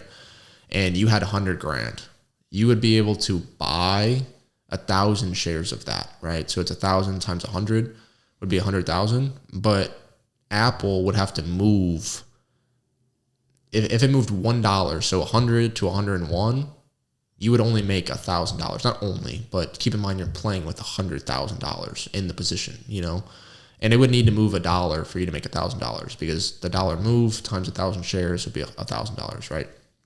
So shares in general, you can trade them, but they're just not the most viable option for the typical like retail trader. You know what I mean? Like someone like me and you or whatever.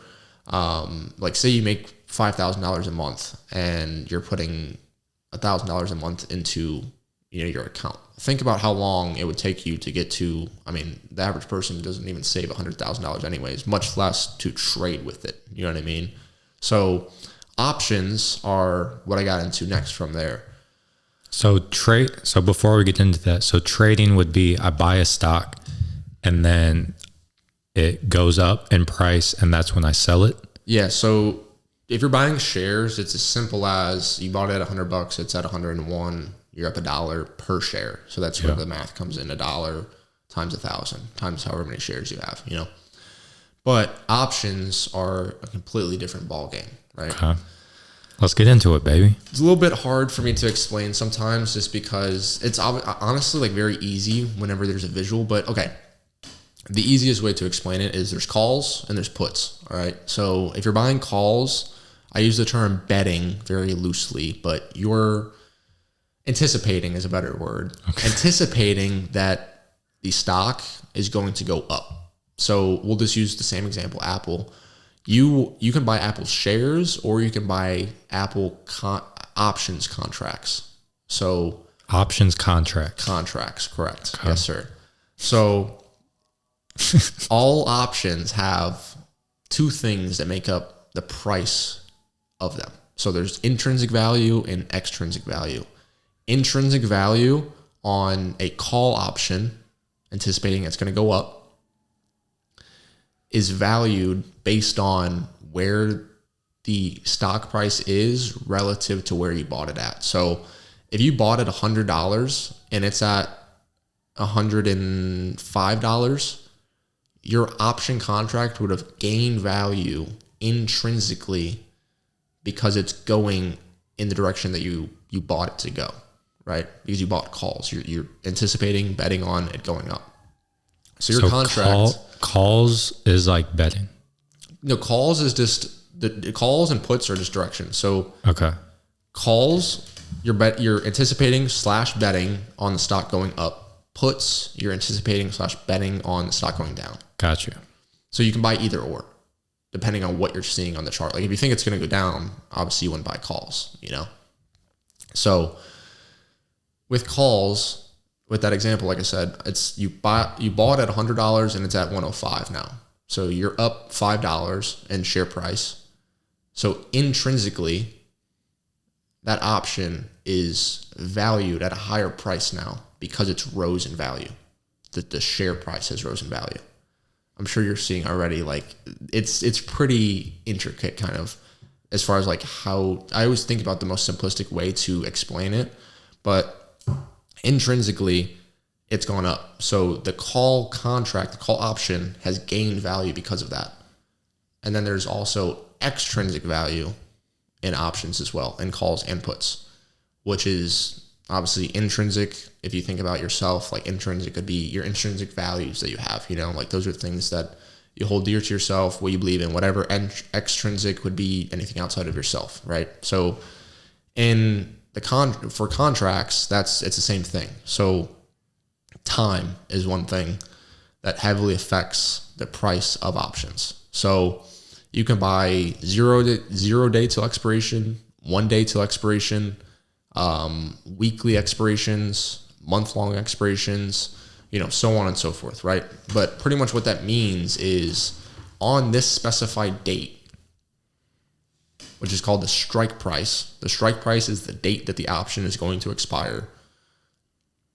That contract is going to start moving a lot more volatile when it gets closer. Volatile is pretty much, you know what volatile I mean? It's pretty much just like the way that how much something is going to shift in price, in value, whatever it may be.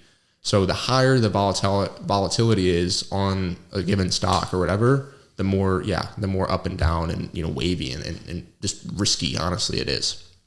So say you buy something keep Apple, right? You buy $105 calls. I buy $105 calls on Monday. Because I think that the price is going to go up. Yes. Okay. You buy them on Monday and you look at the chart and you think, you know, you look at it and you think that by Wednesday, Thursday, or Friday of that same week, Apple could be at 105, if not higher than 105. Okay. So you wouldn't want to buy Apple. I mean, you could, but more than likely you wouldn't want to buy Apple like $120 calls. Because if you think about it, in percentage terms, just the stock itself would have to move from 100 to 120. So it would have to move 20% for you to get to where you want it to be, right? So $100 is the starting point, and then 120 would be the call that you're buying. So it would have to move $20 to get to that 120 price. You know what I mean? Okay. So a share of Apple, let's say $100, based on the sales and whatever, that share price goes up and down day to day, week to week because of the sales and stuff. Right. So then I can go Monday, Apple share, I can buy a share for 100. Friday, the share is worth, I can buy it for 110 with call options. Mm-hmm. It sounds like it's not a fixed price. I could buy it for 105 or 120. Yeah. So options are there. You're buying options of the underlying. And if I say underlying, just think about that. It's the same thing as whatever stock you're looking at. So if you were to buy call options on, and the underlying you're buying them on is Apple, all that's saying is that you're buying contracts of Apple. The underlying is Apple. So you're buying calls for Apple, but the price, the premium that you're going to pay for each contract of the 105 calls or the 110s or the 120s are going to be different because the intrinsic and extrinsic value that makes them up. So intrinsically, options that are closer to the money, so there's out of the money, at the money, and in the money, okay? So option contracts that are in the money are more expensive than contracts that are out of the money. And the reason for that is because of the intrinsic value that is already in that option contract. So like, let's say on Monday, you're buying Apple, it's at 100 and you're buying the $95 calls. Apple's already passed $95. So a share of Apple? Yes. Okay. So if you bought $95 calls and it's at 100, it's already $5 above where you're buying the call at. But calls is anticipating it going up. You know what I mean? So if I buy a $95 call when it's at 100, that means I'm expecting it to go down. No. Gotcha. So a $95 call would be in the money. A $100 call would be at the money because it's right at where the share price is. Okay. 105, anything after 101 would be out of the money because it's at 100. So 101 all the way to God knows what number, a billion. You can't buy that, of course, but those would all be out of the money because they're above where it's at. Okay, so like a tube, okay, mm-hmm. And 100 is up here, and then there's like water in the tube, and it fills up to 100, and then So then in and out of money is like in and out of the water. Yeah. So anything above the water would be out of the money. Yeah. Okay. Yes. Okay. So anything in the water, that's actually a good example, because anything in the water would be, say it's a sponge. Sponges are in the water, and the sponges are all, there's a sponge for the $101 call, a sponge for the $102 call, so on and so forth. Those sponges are going to be in the water getting soaked. And what I mean by that is I'm referring to the price. They're going to be more heavy. They're going to be more expensive because they don't have as much intrinsic value affecting the price. So what that means is if Apple moves $1, right, and we're going to take the $95 calls and the $105 calls, and it's at 100, right?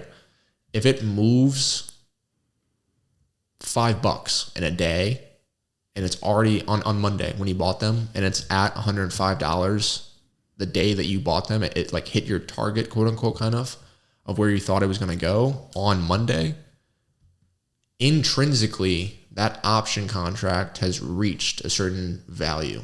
But extrinsically, it still has 4 days that value can be added to it or taken away from it, of course. But so the price of the actual stock, the underlying, is one thing intrinsically that affects the pricing of option contracts. And then the other thing, to keep it simple, extrinsic value is pretty much time that you have on the contract. So like leaps or something that you can buy, leap options, that's like a year plus expiration. So like it's the 20th day of April 2024. If you bought 2025 April 21st or 22nd, whatever calls, those are over a year out. So something like that has a ton of extrinsic value attached to it, and you're going to pay a price for that. So the farther out time-wise, more expensive, and the deeper in the money it is. So farther expiration and deeper in the money. So like if you bought $50 Apple calls and it's at 100, those are going to have a shit ton of intrinsic value because they're already in the money super heavily. You know what I mean? And then if you bought like $80 Apple calls or $50 Apple calls or whatever, and they're like really heavily in the money, then, because like if you think about it, $50 calls and it's at 100, it would have to lose 100% of, not 100%. It would be, it'd have to go back to $50. Like on the stock, it would have to lose 50% of its value from 100 to $50. It would be half the value of Apple's whole company taken away. So those are very, very, very deep in the money. You know what I mean? So they have a lot of intrinsic value because of that. So the only thing that will really affect the volatility, the movement of those a ton, is going to be the expiration date. So if you buy like 3 years expiration, like they expire in, let's say it's 2030 when they expire, and they're at the money or in the money or whatever, those options, you're going to be paying a ton for them because they have 7 years, 6 years, whatever, to do volatility, what you're looking for it to do. Yeah. So the volatility is very low on those because they have so much time, but then once it gets closer, say they expired April 22nd of 2030, on April 21st, those are going to be moving like a motherfucker. You know what I mean? Because all that time has gone on. So all of the intrinsic value and extrinsic value is pretty much drained from the option. Unless it's like super above where you bought it at, then like it's going to have a ton of intrinsic value packed in. But as time goes on, the extrinsic value pretty much gets squeezed out of it in a way, if that makes sense. So small scale, Monday you buy one contract of the $100 calls at the money because it's at $100. If on Wednesday it's at $103, intrinsically that contract had value added to it, but extrinsically 3 days have gone on for that move to happen. So just because you bought calls and it went up doesn't mean that you're going to be up hundreds of percents or whatever.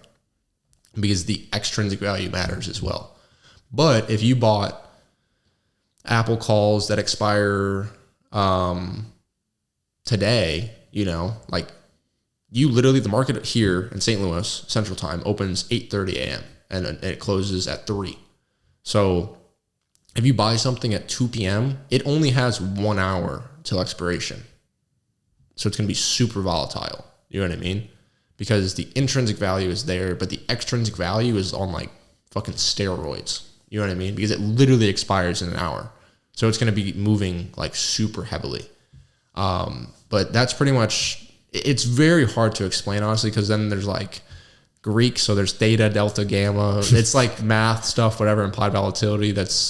I still honestly learn myself every day how it gets priced and, things like that. The market, whether it's shares, options, futures, whatever, the market itself gets priced by very, very, very smart individuals who know how to keep balance and whatnot, because the market is literally buyers and sellers, and that's what moves the price up and down. But there is regulations to the market as well, where, if some crazy thing were to happen or whatever, like for example, the 2008, like the housing market and all that, there's halts that happen in the market. So it's called a circuit breaker, and there can be 3 like different ones in a day. So I believe like one, I haven't been in the market when this has happened, because, I actually started trading like heavily after COVID, but 2008, there were halts that happened because like the S&P 500, like the whole market dropped like, I think it was like 12% in one day. So people were like losing their retirements, all type of shit like that. So like the market makers who priced the market had to pretty much shut down trading for the day, because that was like some catastrophic event that happened that's very outside of the norm. You know what I mean? So like it literally just got shut down. But options are definitely very complex. Something that's a lot easier to understand is actually what I trade now, which is futures. So Futures. Okay. So I think little Jimmy in 3rd grade is lost. With options, 100%. But that's why we have this on camera.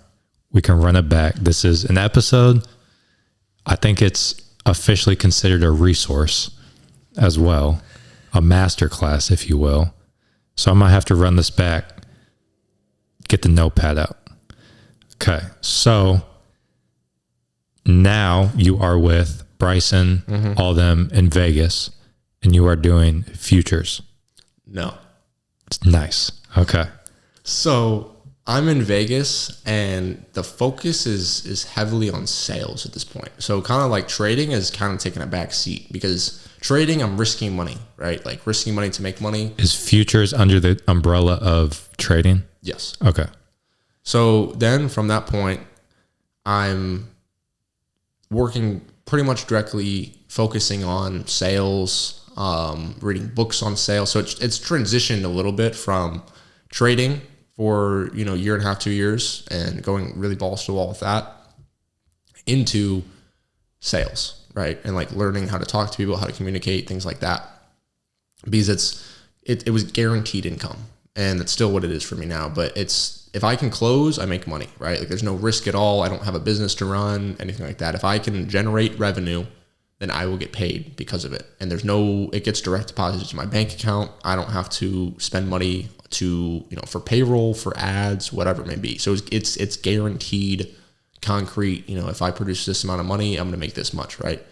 Trading was risk money to make money. So I got out to Vegas, and I kind of shifted my focus, because I'm like, if I'm constantly every day risking money and whatever, like I just got out there, went out with, a good bit of savings or whatever. But if I lose all my money, what the hell am I going to do? You know what I mean?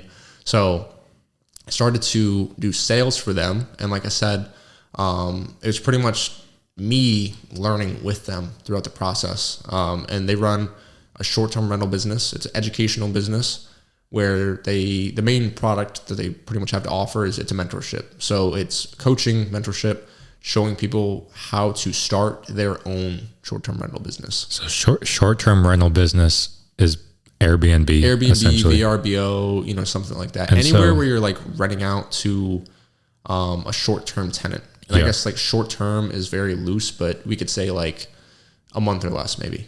Okay. So then to do that, you would have to own the house probably. So you can own the house or you can do rental arbitrage. So arbitrage is you'd pretty much sign a lease with the landlord and then you'd sublease it onto Airbnb. Yes. So Okay. numbers wise, how that makes sense is if rent is $2,000, you're signing, just like if you live somewhere or whatever, you're going to pay rent to a landlord. You know what I mean? So you sign a lease for, let's say it's 12 months, it's $2,000 a month. You're paying that to the landlord. You sign your name on the paper. That's in concrete, right? Like that's what's going to happen. But what's variable, what changes during the month is your tenants, obviously, and then pricing, things like that. Move the mic up a little bit. I got you. Grab this and then push it. There you go. Yes, sir. Okay, so pretty much from there, the numbers work because it's $2,000 a month, and then it's hotel kind of style, right? Like it's not a 2,000 base, is what you're paying the landlord. top dog. Yeah, Okay. who owns the property, right? Yes. But for you as a host for Airbnb, VRBO, whatever, you have the ability to rent that property out on a daily/nightly basis, So numbers wise, if you rent out for 20 days out of the average 30 days in a month, and you do $200 a night, 200 times 20 is $4,000. So then Profit. from there, you would subtract your rent. So 4,000 and then subtract rent, you'd have $2,000. And then, maybe there's other expenses or whatever throughout the month, but that's pretty much what you'd be left with. And obviously, like I said, that's a differing number because some nights you'll get booked out like on, use like softwares and things like this for the pricing, like smart people do it, at least. You don't just price it yourself. Because like on last night, for example, there was a Cardinals game, so downtown St. Louis was more than likely more popping last night than Tuesday night, So the demand for Airbnbs and just everything in general was higher last night, So if you're smart, you would want to use a software or some type of tool that is factoring in things like that, events, weather, all that type of stuff, time of year to price your listing at. So, that's like the same thing if on another month, if you got booked, if your pricing the whole month was $400, but you only got booked 10 nights, that's still the same $4,000. You know what I mean? So there's a lot of variables that go into it as far as the renting and whatnot. And like the summer tends to be really good. Like I said, weather, things like that. That's pretty much what arbitrage is. So those are like the two routes that you kind of have is you can buy a property and then, you can literally do whatever you want to it because you own it. And then you're just paying your mortgage, or you can go through a landlord, arbitrage it. You'd have to furnish the property just like if you lived in it. Make it nice for the people who are going to be staying there so they give you good reviews, pay you your money, go about their business, things like that. So you can buy or you can arbitrage as far as short-term rentals. So I rent out a house to the landlord from the landlord. Yeah. The landlord is renting the house to me. I make that house an Airbnb where people stay. They pay me money to stay in that house. Do I have to give the landlord money that the people pay me? No. Unless that's, every lease is different, but as like a host who's, if you wanted to do things properly, you wouldn't be like profit sharing or revenue sharing or anything like that. Like the landlord is literally getting treated the same way if you were just a tenant, Okay. Like you're just paying your rent and that's it. Okay. So that is what Bryson and them make courses on. They teach people how to do that. Yeah. So mentorship, coaching. Yeah. So that's how they initially started that themselves. And then, got the hands-on experience and all that type of stuff, still do Airbnb themselves as well. But also package the information together in a digestible way, courses, mentorships, coaching, things like that. So that's kind of where the focus is now, is education, to teach people how to do it as well, which if you think about it, school, college, whatever, is just that on a very large scale, because I went to school for 3 semesters. didn't complete a single one, and still had, I think it was 12 grand of loans, you know, like that's just what it is. So, and that's what they do. We had a conversation on that couch. Mm-hmm. We were talking about what you do, the Airbnb, they're selling these courses. And it really made me think a lot about society, just like the era that we live in. Because backtrack however many years you want to go, you brought up Aristotle earlier, that textbook.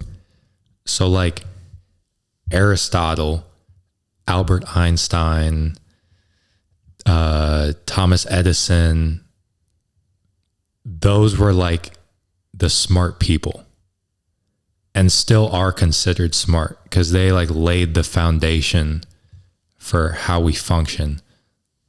Electricity, the light bulb, philosophers, you know, like they just really laid the foundation for our existence. And so they're still considered smart. But there's this shift now of like the modern day genius isn't the equivalent of Aristotle, you know? To me, I feel like the modern day genius is somebody that there's layers to it, but I feel like in a nutshell, to me, the modern day genius is the person that can attract attention ethically, preferably, attract attention and then monetize that attention. Right. I feel like that's kind of the modern day, like Alex Hormozi is like one of those people, you know? 100%. I mean, it's literally, Hormozi is like, in my opinion, the godfather of that, you know? I mean, I look up to the dude a lot.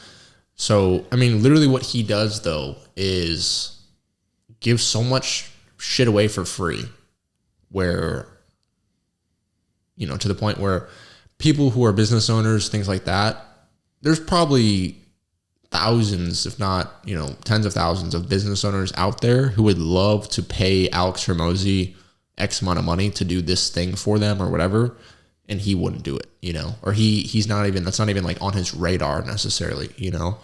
But the people who work with him are, you know, because he runs acquisition.com, of course, right? So he runs a company, for people who don't know, that pretty much he acquires businesses and then helps blow that business up, like 10x that business's revenue, you know, things like that.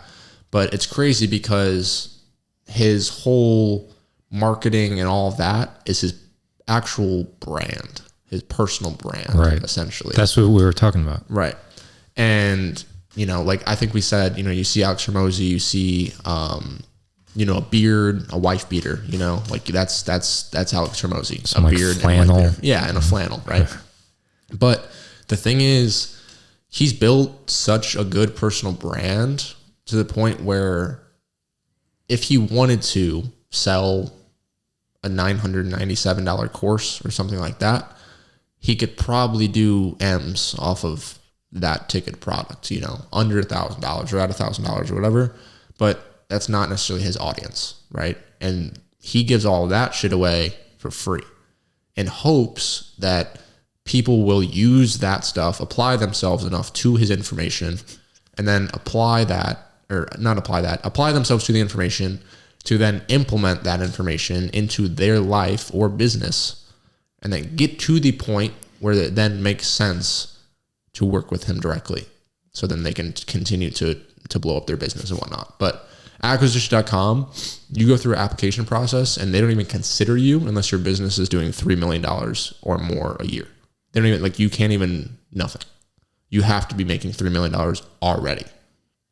So it's just crazy, like a guy like that, or Kim Kardashian obviously has a completely different route, you know, Kim Kardashian, Kylie, anybody like that. But it's the same premise and concept of, if Kim Kardashian wanted to start an energy drink tomorrow, she could put her name and her face on it and make it a pink bottle, and it would probably sell. because it's Kim Kardashian. It may not become Monster Energy or whatever because the product, that's what it comes down to. Is the product has to be good, and there has to be a big branding kind of behind it as well. People have to like what they're consuming, but they also have to like who they're buying it from. You know what I mean? So that's one thing, is personal brand. I feel like, it's kind of like a thing that goes with that, is the modern day genius, has a very good personal branding, and people know about them. They don't only just know about them, they love them. You know what I mean? Like, it's not just, you're known for whatever, like you said, hopefully you're making money ethically, but there's people out there who are very well known, who may not do the most ethical stuff or whatever, but they make a ton of money for pretty much the same reason, because they have some sort of branding or whatever. And there's people who do, ironically enough, resonate with who they are and, stuff like that.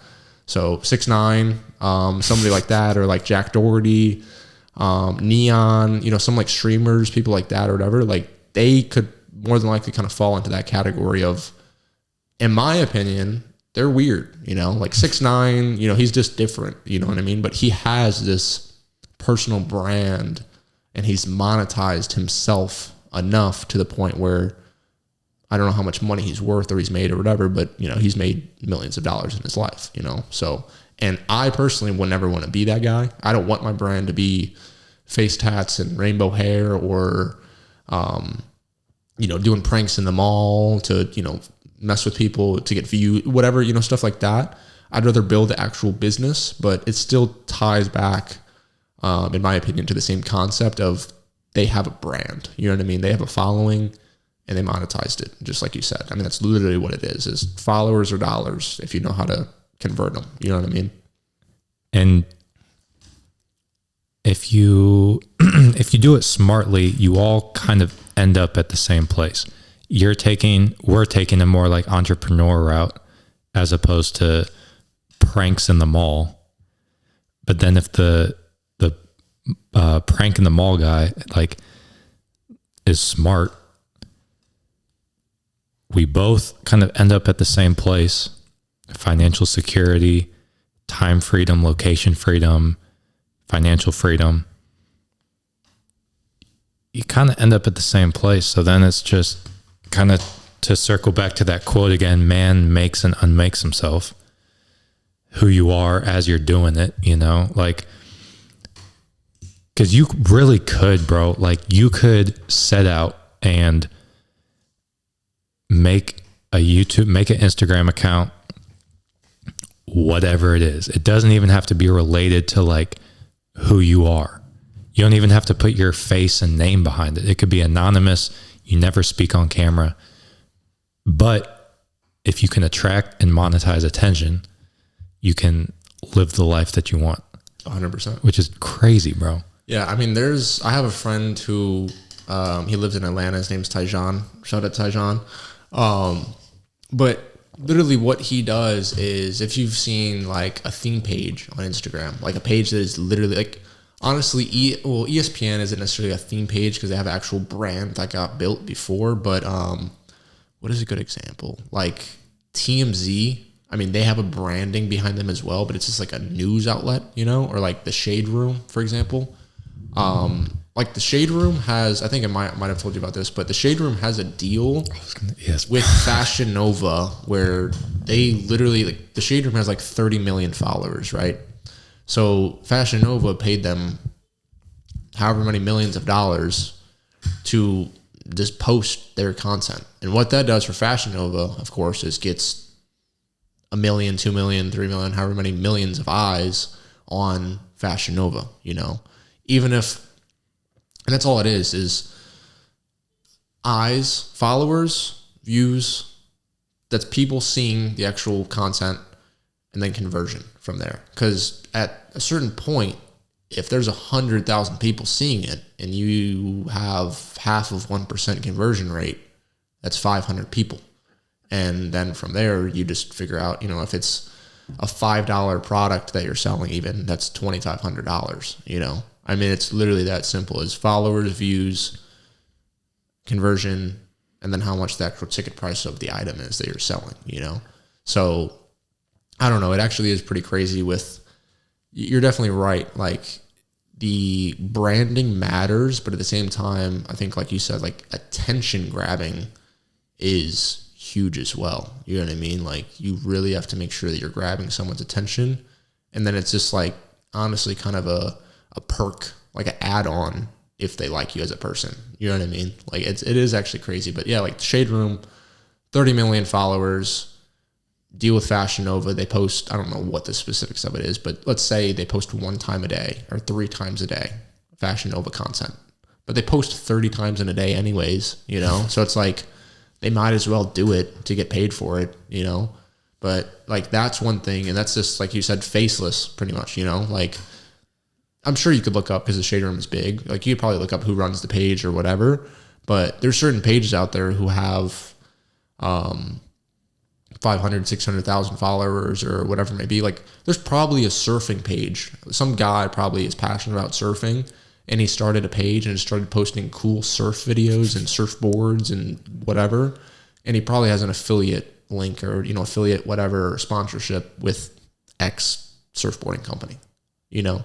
Like it's just crazy to think about. Like that's just some random niche thrown out there, but House of Highlights is like, that's a, you know, basketball, but that's just, it's literally just a theme page at the end of the day. Like you can call it a business or a brand or whatever, but it's just like a page on Instagram that they've made a brand out of. You know what I mean? Like that's essentially all it is. I don't know if they sell or if they do sell anything, but I mean, if they sold something, probably some merch. Yeah, you know? Exactly. So like, it's the same thing. They have 9 million followers or whatever. They get however many, you know, I mean, it's just conversion at the end of the day. They're selling a $30 shirt, but they sold 4,000 of them, you know, like it's 120K right there. Right. That conversion is a major key. After our conversations, I went down a deep like rabbit hole. I was watching an interview with Danny Duncan. Genius. And he was talking about how him or his manager, they were talking to, I guess it's Zoomies, where all his t-shirts and stuff are. And the Zoomies guy was saying like, well, this person has more subscribers than Danny, so why don't we just do that guy? He was talking about, and then Danny was like, bro, like I'll have whatever it is, 800,000 people buy shirts out of my 1 million just for numbers sake, versus his 2 million, only 500,000, you know? Right. So that conversion is, it's like the relationship that you have with the followers, I guess. There's a lot that goes into it, but sure. So you're selling the Airbnb courses. Give us, so the sales training, the psychology behind getting someone to understand that it's like a good deal for them. Take us through, it may be more intricate than like 3 sales tactics, but like take us through that type of stuff. Yeah. So an example that I'll use is like, you know, Grant Cardone is, right? So he's very like sharky, I feel like, you know, and what does that mean? Like he's very, if he's going to sell you something, like I've never spoken to Grant Cardone, but his methodology of sales is shark mentality. Like he's going to be on your ass, you know, kind of whatever, as opposed to Jordan Belfort, I guess. You know, he sells a more indirect way. And that's kind of how I sell. Is it's not like super, you know, whatever, like I'm going to shove this down your throat. You need to buy this for this reason, whatever. It's more so tactical in the sense of like how all of my calls go. Welcome, you know, blah, blah, blah, whatever. And then it's straight into discovery. So what discovery is just discovery of that individual or that lead. You know what I mean? So what that's doing is building rapport between me and who I'm getting on calls with. Is on Zoom, it's face to face, but it's just a stranger, you know. They don't know me from a can of paint, you know, like at all. So I have to get to know them a little bit and make them feel like I care, because I do, of course. They can trust me, because I mean I've closed stuff from $500 to I've had somebody spend 25 grand off a debit card. You know, you sure you don't want to use your credit card and get the points? No, I'm going to use my debit card. 25 grand straight off a debit card, just through the internet, you know, on a 40-minute Zoom call. Yeah. I mean, it's pretty, you know, but discovery, and literally what that is just asking the right questions. You know, it's like probing into why, you know, like what brought you to the call today? Blah, blah, blah, blah, blah, whatever. I've been looking, let's use Airbnb. I've been looking to start a short-term rental business for X amount of time. It's always been something I've been interested in. I saw, you know, whoever's Anaya's YouTube video, it really resonated with me. I feel like, you know, these are the people I should learn from. This is a great community, blah, blah, blah, whatever. What have you done in the past? This is, you know, me asking them then, you know, it's just like a transition question. So what I do a lot of times, start off my calls is like 15, 20 minutes of discovery, ask pretty much the same questions almost every single time because everyone has the same, you know, general journey and whatnot. And pretty much from there, I regurgitate everything that someone says, but rephrase it. Are you like taking notes as you're doing it? Yeah. So if you tell me something, I've wanted to start an Airbnb business for 3 years, blah, blah, blah, whatever. So, you know, then you just pretty much rephrase and regurgitate what they just said back to them to confirm that that's what they're saying. But what that also is doing is pretty much creating a bridge in trust because they're understanding that this guy's just a stranger, you know, whatever, but he's sitting here listening to me. He cares about what I'm talking about and the problems that I have. Because the people who are getting on the calls with whatever product, you know, insert whatever product you want, they're getting on a call, especially with like coaching or mentorship, they're getting on a call or, you know, trying something because they're not happy with where they are right now. You know what I mean? So it's pretty much just getting them to open the door up. You know what I mean? Because they're getting on the call, they're taking time out of their day to book the call, 30, 40 minutes out of their day to get on the call, to have it, everything like that. They know that they want this certain thing, this outcome. You know what I mean? They just don't know how they're going to get there. So it's my job to bridge the gap in their belief system in themselves that they can do it, instill confidence in them, but also make them believe that and show them why our product is the best route, best vehicle to get them there. You know what I mean? So discovery is pretty much just asking the right questions to understand where the lead is coming from, to get them essentially in the best fitting program, you know, whatever it may be for them, but also to kind of have ammunition in a way. When it gets to the end of the call, it's like, you just said all this stuff. Why are we here now? You know, like you said, you learned this way.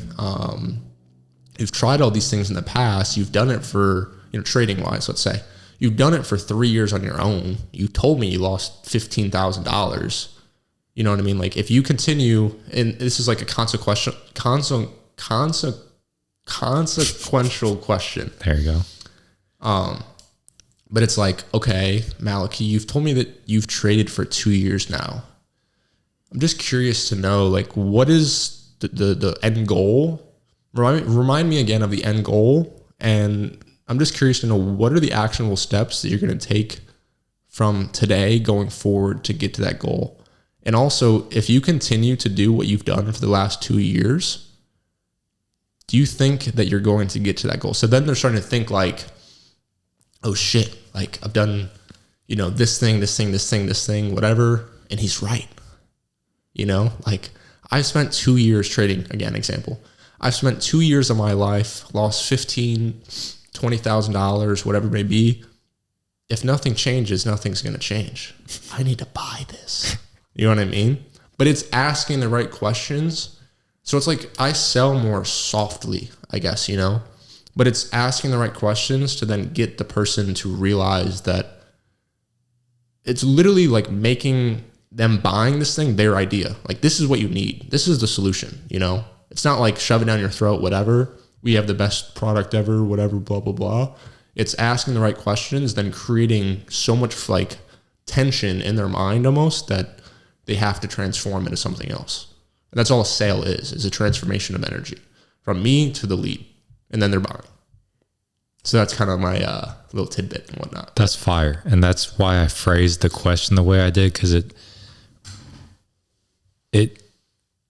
I used to think that sales was like just grimy and gross and like manipulative. But then I forget where I read it. It was in a book. I forget what book it was, but it was saying that sales is like less about that and more so there's a situation or like a product and you're framing what you're selling in a way that helps them realize how beneficial it'll be for them. So I think that's cool that like your sales tactics, like it's, these like the holy grail sales tactics. Let me like make 5 M's, you know, it's just interacting with people and like making them feel heard, making them realize that, okay, this guy is like paying attention and he understands me.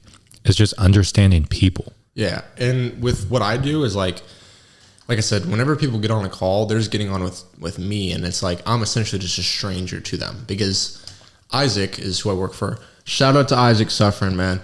But Isaac he's the face, you know, face of the franchise. He's the one who he is the guy that people have seen, you know, they've seen his face. They've seen how much money he's made, you know, yada, yada, yada, whatever. They don't know me. They don't know Cole Miller, right? So they're getting on a call with a stranger. But the thing is, if on a 30 or 40 minute phone call, they're spending this time with me and I'm showing them this level of service, dedication, care, all of that, and I'm just some dude, imagine what it's going to be like when you actually pay us money and then we're getting you into a formal, structured process to learn, you know? Like the coaches from the smallest, I'm a sales guy, you know, or whatever in the company, all the way up until Isaac, you know? Oh, God bless you. That was the first ever time that we've sneezed on the podcast. Wow. Hi. History. That is history right there. Go ahead. But my point is that, and you can apply this to any business, right? If, like, say you went to Costco or Sam's or Target, Chick-fil-A is actually the greatest example. Screw all the other ones. Chick-fil-A. It's actually like insane. There might be some bad apples here and there at Chick-fil-A, but why are they so fucking polite and happy to be there? You know what I mean? Yeah. Why? And the thing is because their culture, you know, the CEO, the guy, you know, all that from him, the guy who literally made Chick-fil-A down to the bottom grunt, quote unquote, the person who just running drinks out to the pickup lines, you know, or whatever. That person shares a similar belief in the company. You know what I mean? Like, I feel like that's especially with Chick-fil-A, to use it as like a real world example, is the people at Chick-fil-A more than likely fucking love chicken sandwiches too. You know, they probably love the service that they get when they go to a Chick-fil-A. So it's like, in turn, makes them have this belief and confidence in what they actually, they're not selling directly, of course, but people are buying things from the company, you know? So like they're just order taking or whatever, but they have belief and that's been instilled in them from the broad culture that has started from top down. You know what I mean? And that's the same thing with any company is if I'm just a sales guy in this company and Isaac is, you know, head honcho, and we have the same beliefs and that's prevalent throughout the whole company, then, you know, whether you deal with me, you deal with whoever, you deal with a support agent or, you know, whoever it is, if they show you the same level of care, you're going to be like, damn, like these motherfuckers are good. You know what I mean? There's a book on my shelf. It's called Small Giants. I can't remember the name of the author. It talks about how a majority of like the financial advice that we get or like examples that we try to follow are from public owned companies, Amazon, Apple, Steve Jobs, Jeff Bezos, companies that you can invest in. People own stocks in. So then the point they make is that the fact, so like advertising, just different decisions they make, it's just different because you have to like satisfy the investors, and there's like this whole other level to it. It talks about, it gives like, it goes through like, I think it's like 12 privately owned companies. Cliff Bar is probably like the most popular example in there. But then it just goes through different like characteristics of small bit or private businesses. And one of them is like, a lot of it has to do with the relationships with the manufacturer or like the delivery person that delivers the product to the store. Like it's a relationship thing. And so what you said made me think of that, because you were talking about how Bryson and the whole operation is family and friends. And so like you said, the Chick-fil-A and stuff, like the fact that you guys all rock with each other, you know, it bleeds out into the sales call because you enjoy being there, you know, because you know that I'm going to go hop off this call and then go to the steakhouse or whatever you guys do. You know what I'm saying? Like, damn, bro, life is good. And so that kind of consciously, subconsciously, whatever it is, like bleeds through into how you show up with those sales calls. So I think that's really cool. 100%. And I mean, it's like, example that I can use is I have an appointment setter, right? So when someone books on my calendar, I have somebody who's, for this example, I'm going to say they're under me, just for sake of hierarchy or whatever in business, you know, but they're calling that lead to financially qualify them, kind of just get some like very basic information about them that they then share with me. So that helps me going into the sales call to know, you know, just basic information about the lead. You know what I mean? So it's like, I'm not just going to be asking you the same questions that this person has asked you or whatever. No, it's essentially my appointment setter helped me do my job better. You know what I mean? So then if I'm doing my job very well, then whoever's above me, you know, kind of so on and so forth, it's just like making people's lives easier, you know? And it's like, if you genuinely care about what you're doing, the service you're offering, and the people you work with, then you're going to work harder than if you didn't. You know what I mean? That's point blank obvious, but like the culture, how you said like it bleeds throughout, like that is very true. Especially because like my appointment setter relies somewhat on me to sell, to make money, because they make commission whenever I close. So it's kind of like a, you know what I mean? Like it's a Mike and Scotty type of thing, you know, or LeBron and Kyrie, Batman and Robin. Like if I close, I'm directly making that person more money. And also if they're doing their job very well, they're making it easier for me to make more money and for them to make more money, because it's just, you know, like, and that's just from a customer standpoint and a lead standpoint. Why the fuck is the appointment setter so happy to be here? You know? Yeah. Why is that guy so happy to be here? Whatever, you know, so on and so forth. Like, and it really does just bleed throughout the whole company from top to bottom or bottom to top, however you really want to think about it. And if that appointment setter is someone that you rock with, you're going to go harder in the paint during the sales call because you know that you're helping him or her out. Exactly. We might have to have like another episode, put that thing like behind a paywall. This is like a masterclass, business, money, sales. Last thing we'll talk about. So we mentioned books. Let me get, and this doesn't have to be like some quick hitters. We can expand on it. Mm-hmm. Let's go top 5 favorite books all time that you've read, obviously. In order, or just like top 5, right? I feel like order would be too hard. Yeah. The Untethered Soul. I think it's Michael Singer. That's a really good book. That just like was me personally. I think that's a book that if you read the reviews, you'll kind of see, but it's for who it's for, and it's doesn't resonate who it doesn't resonate with type of thing, you know? That's one I'll throw in there. The Way of the Superior Man has to be in there for sure. Think and Grow Rich it has to be in there for me personally, because I think it's a very good book in general, but it also is, you know, like that, like I said, with The Untethered Soul, resonated super heavily with me. You know, I think in general that will resonate with a lot of people just because it's a great book to live by. But for me, it was like, you know, timing when I read it, things like that, you know, like that was one of the first books that I was like, damn, like I actually enjoyed reading that chapter. You know what I mean? Like, so Untethered Soul, Way of the Superior Man, Think and Grow Rich, How to Win Friends and Influence People. That's Dale Carnegie. And then, gotta come with a heavy hitter for number 5, right? Best for last.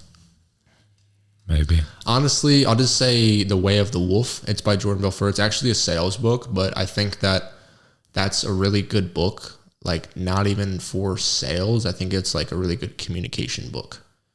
Because the way that he actually has a free, for anybody who's interested in sales, Jordan Belfort has a free school of sales on his YouTube channel. That's literally him sitting down teaching for free on YouTube.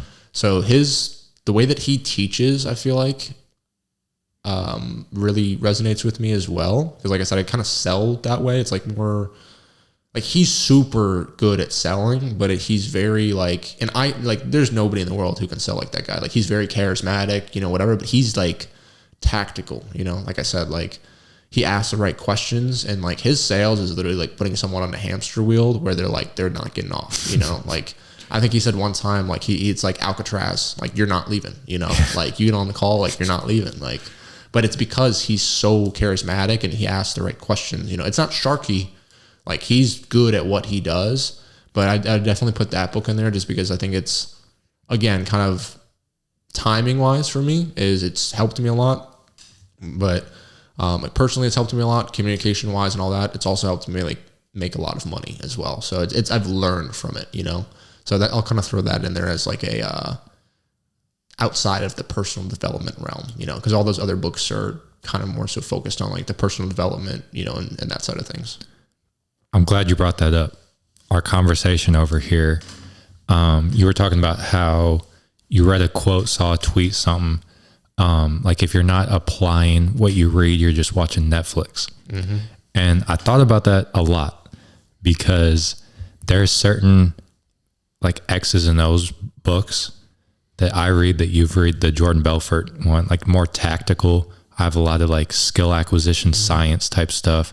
Talks about like how to cue an athlete externally versus internally. And so it's like, okay, my session this evening, I can go do that. I can apply it. Then there's, to me, another category of those like personal development type stuff, where for me, I look at it as like, I'm just letting it kind of sit in my subconscious, and whenever it's ready to express itself, it will. Because there's certain things like just the like classic kind of like don't care what people think about you. What are like two more? You're saying this like almost cliche like sayings. Ways to live life type like, stuff. Don't give up, maybe. Yeah. Or work hard. Work hard. Don't give up. Don't care what people think about you. That's probably the best. So we'll just use that example. Don't care what people think about you. Okay, cool. Like I read it, I still give a fuck. You know, like it's kind of hard just to flip that switch. It's kind of hard just to like actually go do it. So then I realized like, all right, that's how I look at it, is like, okay, I'm gonna put that here. I'm gonna save it for later. When it's ready to come out, you know, it'll come out. But I think about that quote a lot because there's definitely an element of like passively reading. And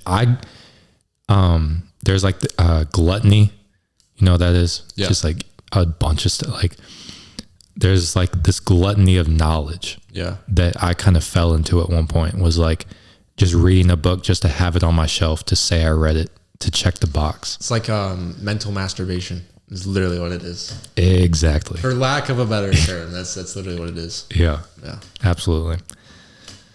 So I think we went through the whole journey from St. Mary's to Bryson, sales, Airbnb, everything in between.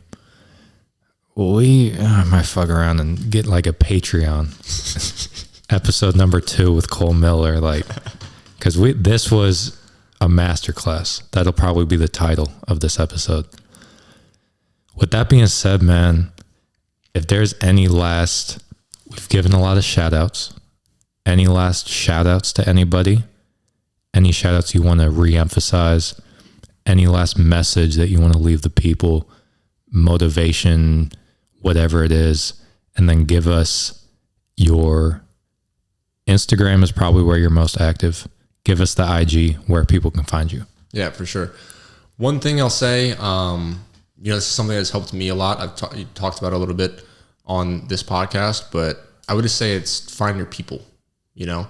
I think that's one of the biggest things that people go through their life, and they want certain things, they have big aspirations or whatever. And a lot of times as time goes on, it's just like options, right? As time goes on, you turn 30, you turn 40, whatever, it starts to fall off, the ambition, the motivation you had to start that business. You have a kid, you have a wife, you have all these things that you have to deal with in your life, But I think the earlier in your life you can find your people, the quicker you'll realize who you need to become, because those friends will be there to pick you up when you're down, like they'll be there to kind of guide you along the way. Everyone does have to, in my opinion, figure out who they are based on, getting shit on, feeling terrible. And a lot of times it is those negative emotions and feelings that, make you, especially as a man, I feel like sometimes be like, I've had enough. You know what I mean? Like, I need to pick myself up. No one's coming to save you, that type of thing.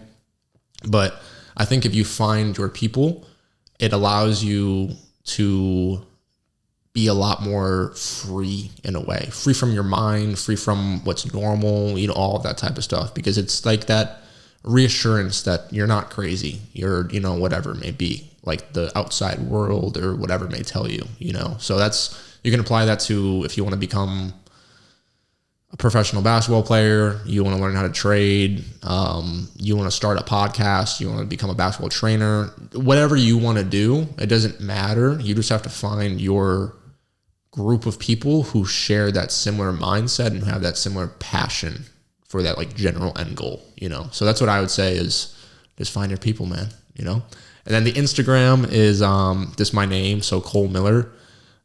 Cole Miller, and then there's 4 L's in my last name on my Instagram username. I guess there's another better or whatever Cole Miller out there, so might have to take bro's username at some point. I want C-Mill. That's what I want, bro. C-Mill. Yeah, I can get it because my friend Tyjon, shout out Tyjon again, shout out my mom, shout out my dad, Anna, Kyle, Malachi, those are the final shouts right there. But yeah, Tyjon pretty much can get Instagram usernames. Like he knows somebody who works at Meta and things like that, so he can claim usernames. Just have to pay him. But I can get C-Mill. That's what I really want. I just don't know if I want to pay the price for it or not. So Cole Miller is the handle for now, but we'll see if it changes in the future. Hopefully, as the personal brand, comes to a rival and arises. Hopefully, I can get a more clean app.